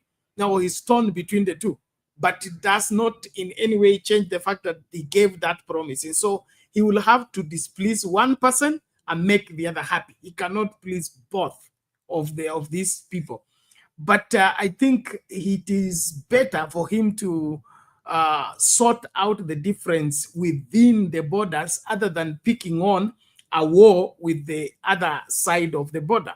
Let's talk as brothers from home and let's sort these things. And of course, there are different approaches to the same. Congo is a huge country. To me, it will be very easy for even Tshisekedi to assimilate these people as the army, then make it Eastern Congo Army. Then we have Western Congo Army, we have Southern Congo Army, and then just get them facilitated and then establish, because development will never go everywhere if we don't establish centers in those different places. So it's just a matter of thinking outside the box. You don't have to bring them to Kinshasa. You can have them where they are and let them take care of the security of the place. Bernard, you're correct 100%. This is why we think there are other hands. That's my point.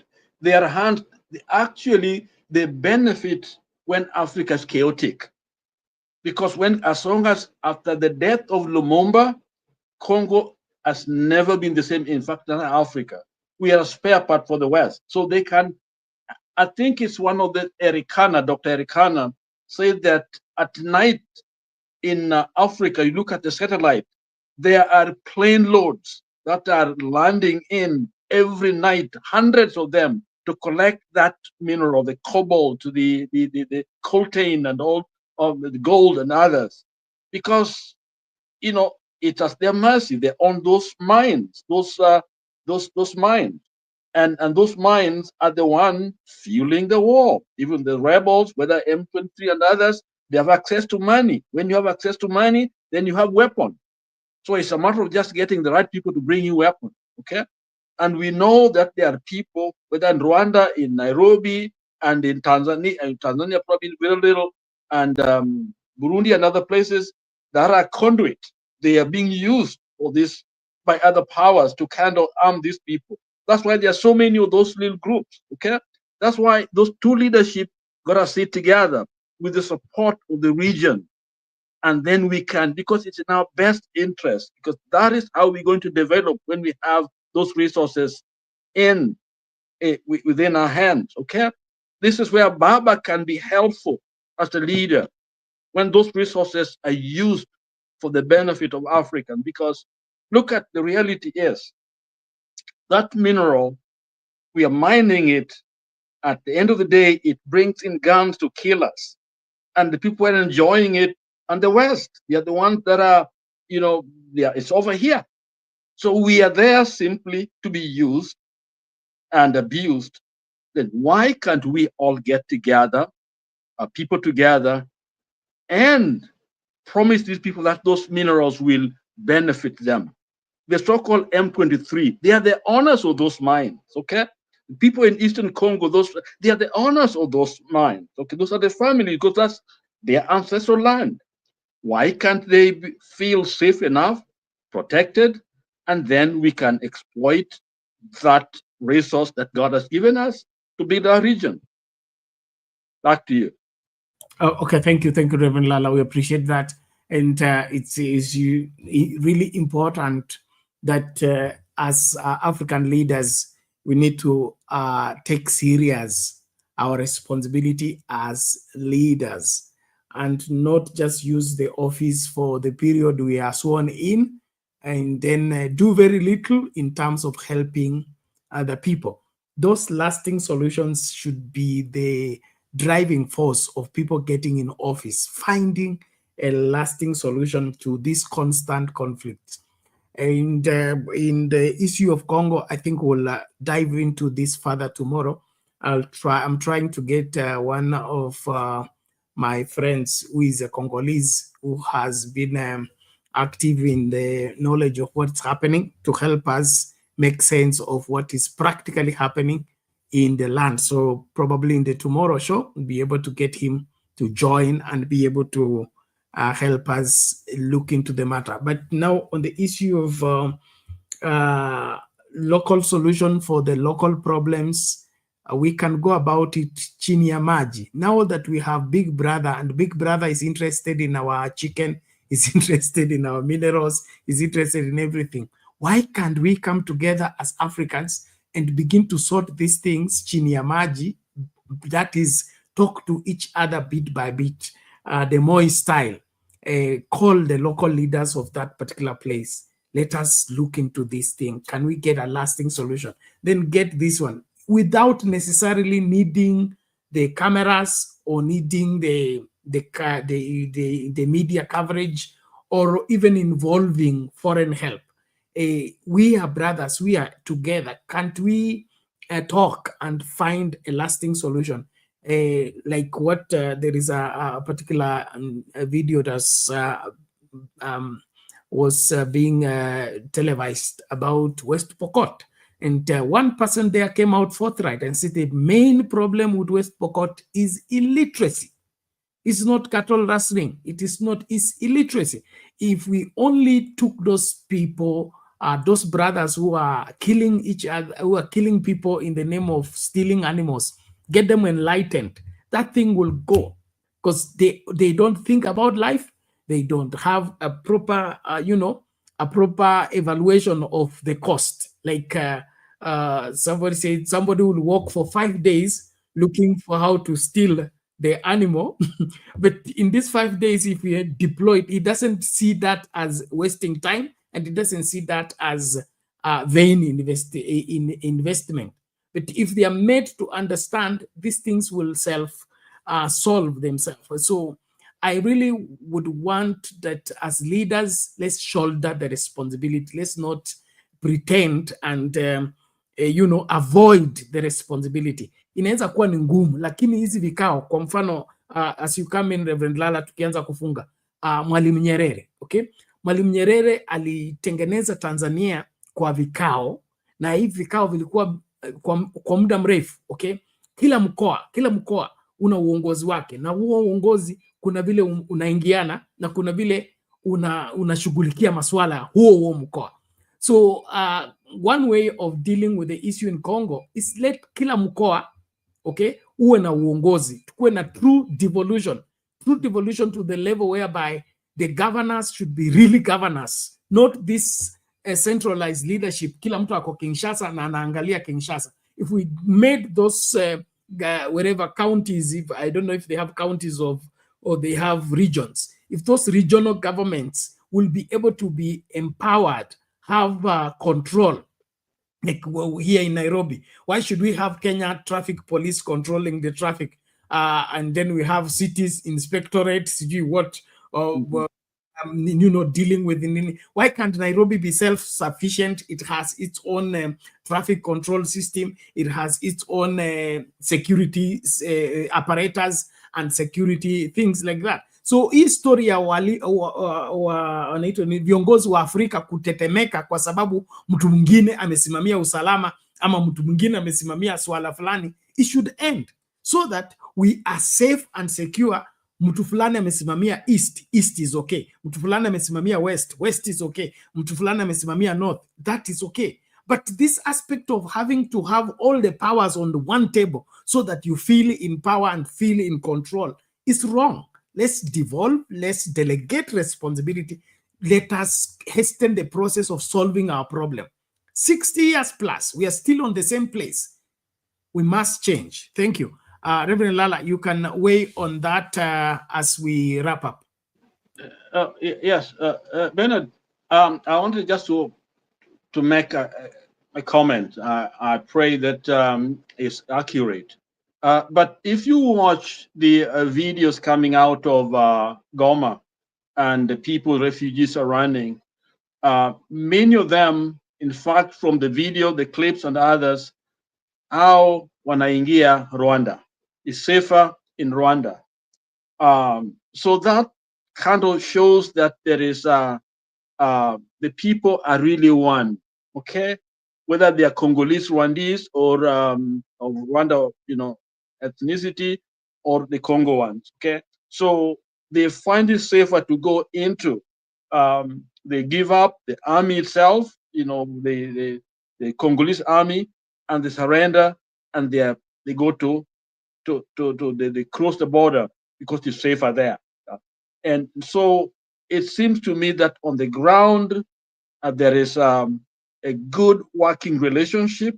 The people tend to be together as Africans, and it is this other interests, resources, the money thing, the arms, aspect of it that seems to be destroying that fabric. So when I see them crossing over to Rwanda, that's the safest place to be.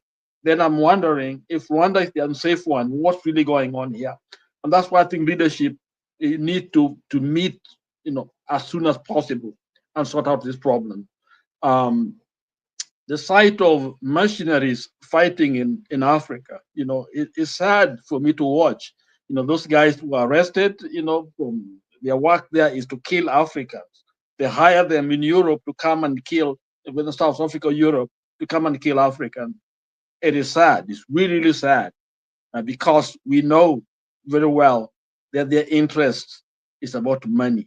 Okay, so just wanted to make that comment on vile mambo inaendelea na vile watu wanatoroka wanaingia wapi, wanaingia Rwanda, lakini Rwanda is being, is the one that is receiving the worst of criticism. And no, Rwanda probably has a lot bad things they have done, but to me I think it's a cop-out. As long as we say the African to African, then we fail to see the bigger hand that is interested in what? In our resources, and they're really taking it. As long as we in chaos are there, it's like if you have a problem in a crowded theater and you want confusion, say fire, and then now you can now still do other things because everybody is looking at where the fire is while the resources are leaving. Asante Bernard, back to you.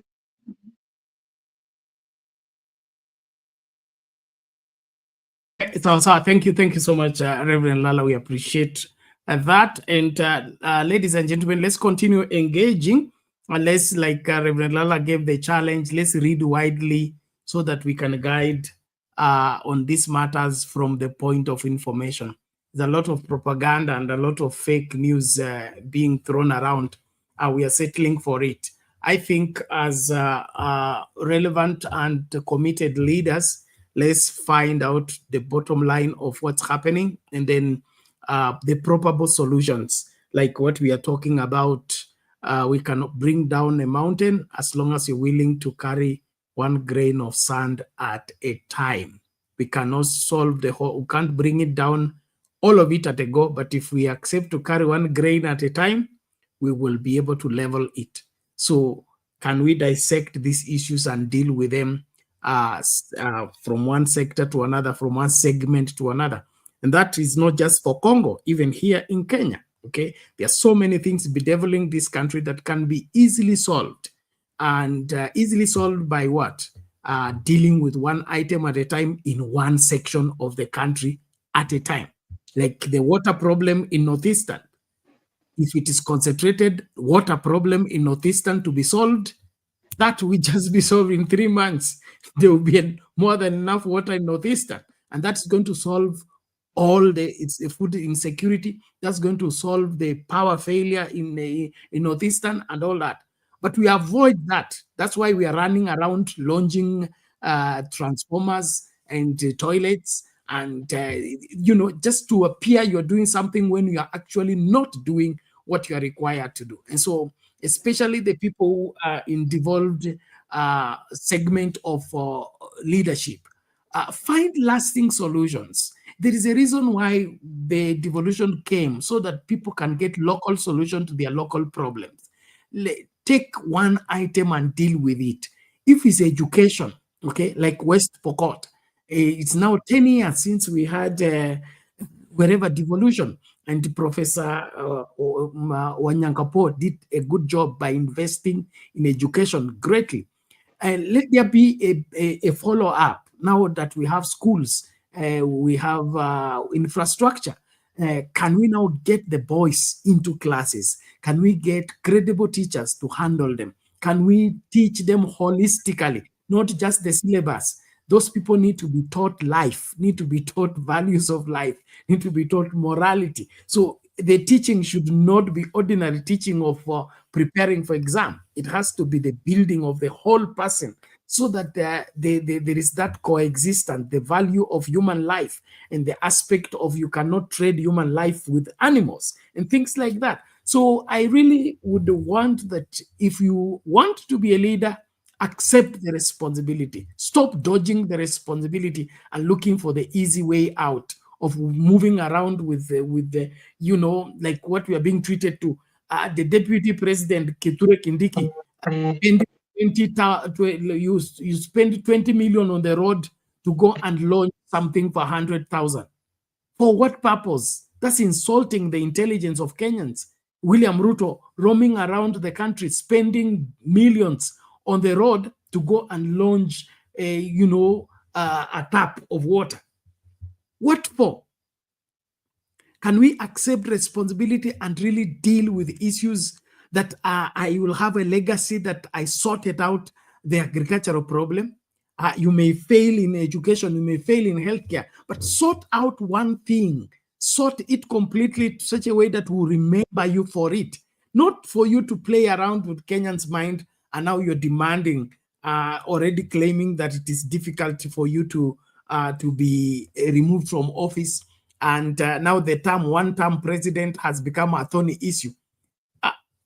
Biden is a one-term president. What happened to him?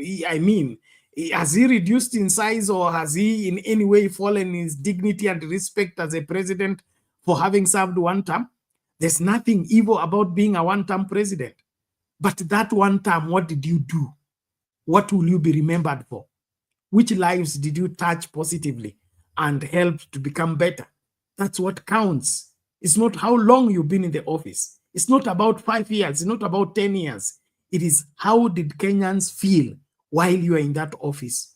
How much betterment did the Kenyans people enjoy while you're in that office? And this also goes for the governors, for the senators, for the women rep, and for the members of parliament. Let us get into public office with a sense of responsibility to deliver for the people and for the country. This business of using the country to defend yourself, to feed yourself, to enrich yourself must come to an end. And it is coming to an end with that reality of getting into office to sort the country's problems, not to capitalize on the loopholes in the country and loot what is left of the country. Thank you very much. Reverend Lala, I'll give you the last word, and then from there, please, you will pray for us. And just as a reminder, before you do that, I gave the report. We were able to move Frank. He's now in the new house. They are settling down, and we praise God for that aspect of the move. It has been through much constraint, but I purposed and said, no, this cannot be postponed and this cannot be put on hold. And so we had to pull strings from all directions to see to it that that happens. And I'm happy that at least now they have a roof over their head, that they can sleep without worrying of the floods or the other insecurity issues. But that's not over. This is just step one. We are going for step 2 and step 3. And so the campaign is on. Please, let's participate fully. Let us do what we are required to do. Let's not buy into the cheap politics of trying to, remain relevant by talking without executing what is indeed practical in really making a difference in people's lives. I believe in the leadership that makes a difference in people's lives, not just talking and, looking deep. But when it comes to execution, nothing at all is happening, but you're happy about it. That should not be the case. I want to thank every one of us for continuing to be in support of Sound Candid Talk. Please, let's continue sharing what is necessary, and then, of course, helping more people to locate us, subscribe, and be part of the great family. You can also join as a member to keep supporting the channel for us to be able to, sort the bills. Like you noted, the meter for the power was making noise while the show is on. That means token mpaka ilipwe ndio show iendelee. Otherwise, thank you so much for the support. Let's keep going. Reverend Rala, go ahead. Asante Bernard, asante kwa kazi nzuri ambayo mmefanya. Nimeona hizo vitu na nyumba, na I think there's nothing more heartwarming than to see something tangible. Easy talk is cheap, and we can promise the earth. They tell us something about potential energy and kinetic energy. Potential is great. You may have potential. You can be this, you can be that, but it means nothing unless you became kinetic. You change it to do something that you can see. It still means nothing. I think we have settled as Kenyans on talks alone a lot of times, okay? And some of us are afraid to get out of our houses because there's a lion, as the Bible says, out there waiting for us. So tunakaa huko ndani, tufanye chochote, tunazungumza. We know we can solve problems with our lips, but when it comes to practical, where we feed the hungry, visit the sick, do those things that the Bible talks about, we are absent. The mark of end time will be Jesus will be there, would ask, when I was in prison, did you visit me? When I was sick, did you? And then you'd ask, I didn't see you, Jesus, you are in heaven. And the word says, that person who is hurting, that neighbor, that friend, that one fighting for you, like this young man, Frank, what did we do? And so, Bernard, you initiated the idea, it's taken free, roots, and sasa wako mahala pazuri. And it's upon all of us to lend a hand. It's the little that you do. It is the little, the prayer. It is the encouragement. God does not ask us to do something we can't do. It's that little that will end in much. In fact, people who change lives are not the billionaires. They are not the Elon Musk and the multi-billion-dollar guys. Those actually don't do much. It is that little that you do.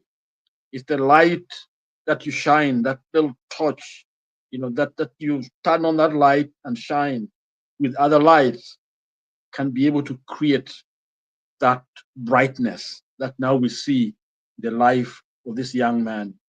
And so I'm so proud of the team. I'm proud of all of us, because this is a ministry. Most of us think of ministry as church and praying and fasting and all that. That's one aspect of it. The other aspect is doing something to brighten somebody's life. Let me come to the end of my life, and there's few people that I can say that this is what, Lord, this is what you left me to do. This is what I've done. So let us be encouraged. Let's keep on doing good, because we are changing lives. So thank you very much.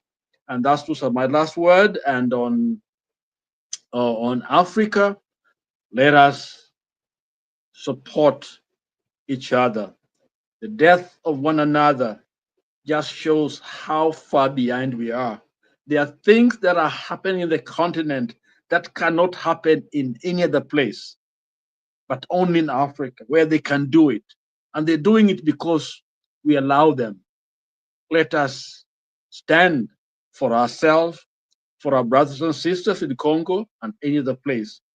And let us stand with those that are doing good, that this Africa of ours will not remain a laughing stock, but a beacon, a hope, where our young people can grow up and be somebody on this earth. So thank you very much for this forum, Bernard, and thank you for giving us your time, countless hours that we don't know, many of us may not able to do what you do, but thank God that you are doing it for us. And for those who are in the diaspora, let us support our country. Let us stand for them. Let us pray for our continent. And may God bless Kenya. May God bless East Africa. May God stop the wars around Africa. Amen. Amen. Amen. Thank you. Thank you, Reverend Lalo. We appreciate that. Thank you for the wisdom and the counsel. Ladies and gentlemen, let's call it a day, but keep at Sound Candid Talk. Ensure that it doesn't close when we close. It actually starts when we close. So share the video widely, get more people to participate. The campaign for the support for Frank is on. The video is the top video now on our channel. So you only share the video, or there is an official letter I've done. You can also send it to somebody. We need as many as possible on board so that we can cater for the livelihood of this young man completely. I want him to graduate and go out and have his life without much of excuses. I've taken upon myself to ensure that whatever I can do by myself and my capacity, I will do. Teaching, training, mentorship, that one I will ensure that I do that as the other things are done as they should. So don't relent na tusichanganye mambo. One day at a time, one person at a time, and we make the world a better place. God bless you all. Let's meet again in the next show. Tomorrow, I'm hoping to find that my pastor friend who has been in Congo at Patie Mambo Jinsi Alivio, because some of these things we read in the newspaper are some altered, others exaggerated. Want to get a really, really physical person who has been in Congo physically and give us the views on what is transpiring between the Kagame, the Tshisekedi, and of course the different regions, different maybe rebel groups, what is at stake, what should be put in. So tomorrow, please usikae mbali, tutaanza mapema ili tukuwe na wakati mzuri wa kuzungumzia masuala hilo. Yes, Reverend. Yeah, Bernard, I know I've been a little bit hard on Tshisekedi because of those changes, but I'd like to say this if the Congolese listening to me. The advisor to Tshisekedi was a minister here with us in Canada, okay?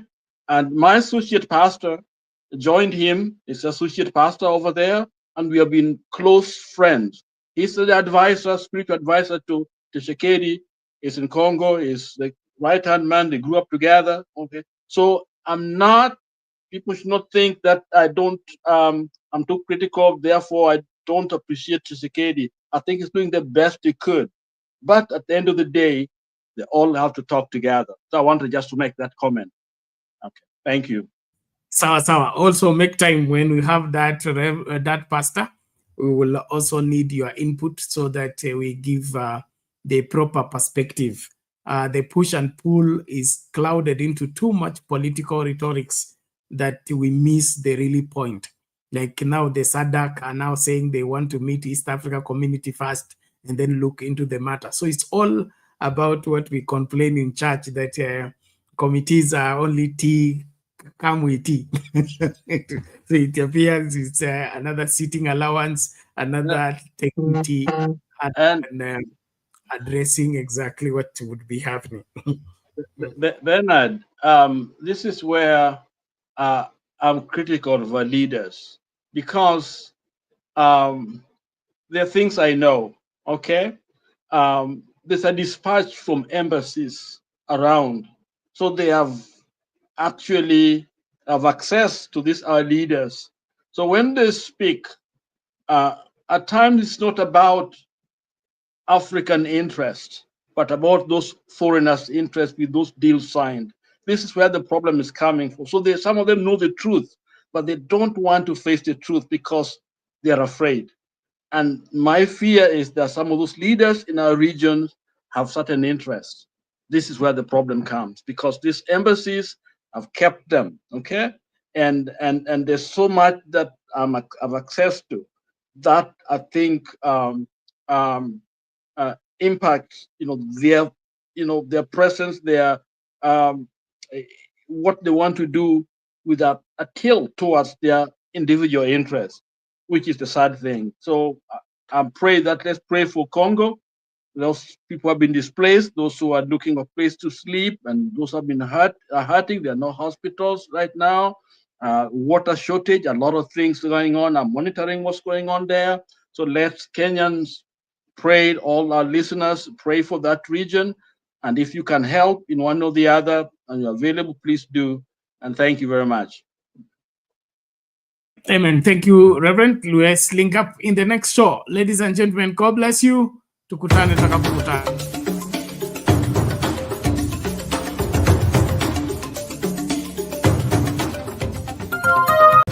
Welcome to Sound Candid Talk News Special Edition. Be sure to subscribe, share the video widely, and give it a thumbs up. God bless you.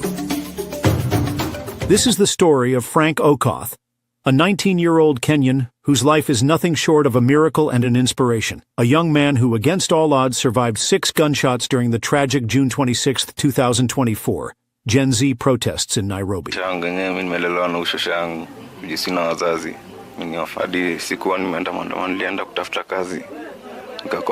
Frank is an orphan, raised by his aging maternal grandmother after losing his mother at the tender age of 8. He never knew his father, a result of a teenage pregnancy, and life has dealt him blow after blow. Frank and his grandmother have faced unspeakable challenges, including surviving 2 devastating slum fires that claimed everything they owned: his late mother's documents, birth certificates, and school papers, leaving them with nothing to rebuild their lives.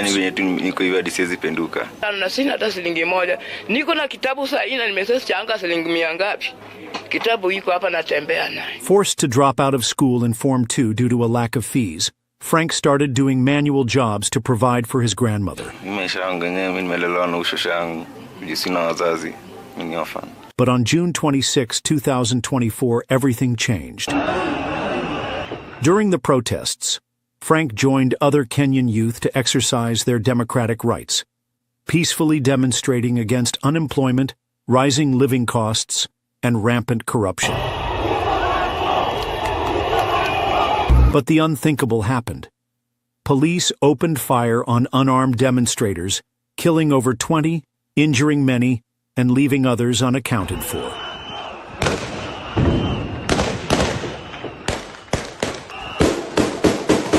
Frank was among the victims, hit by 6 bullets, yet by God's grace, he survived. After a series of life-saving surgeries, Frank can now walk again. But the bullets left a lasting impact. He can no longer perform heavy-duty jobs to support his grandmother.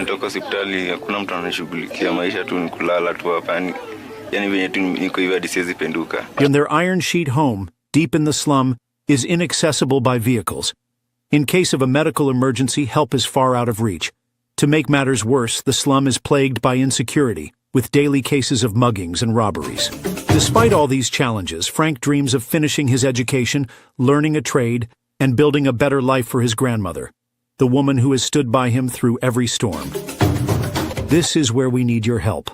In the short term, we aim to move Frank and his grandmother to a safer home where they can access medical care and live without constant fear. Long term, we want to support Frank in completing his education, learning a profitable skill, and starting a small business. I've faced so much, but I'm still standing. I want to work hard, take care of my grandmother, and make her proud. I just need a chance. You can be the change in Frank's life. Every contribution, big or small, will go a long way in helping this brave young man and his grandmother rebuild their lives.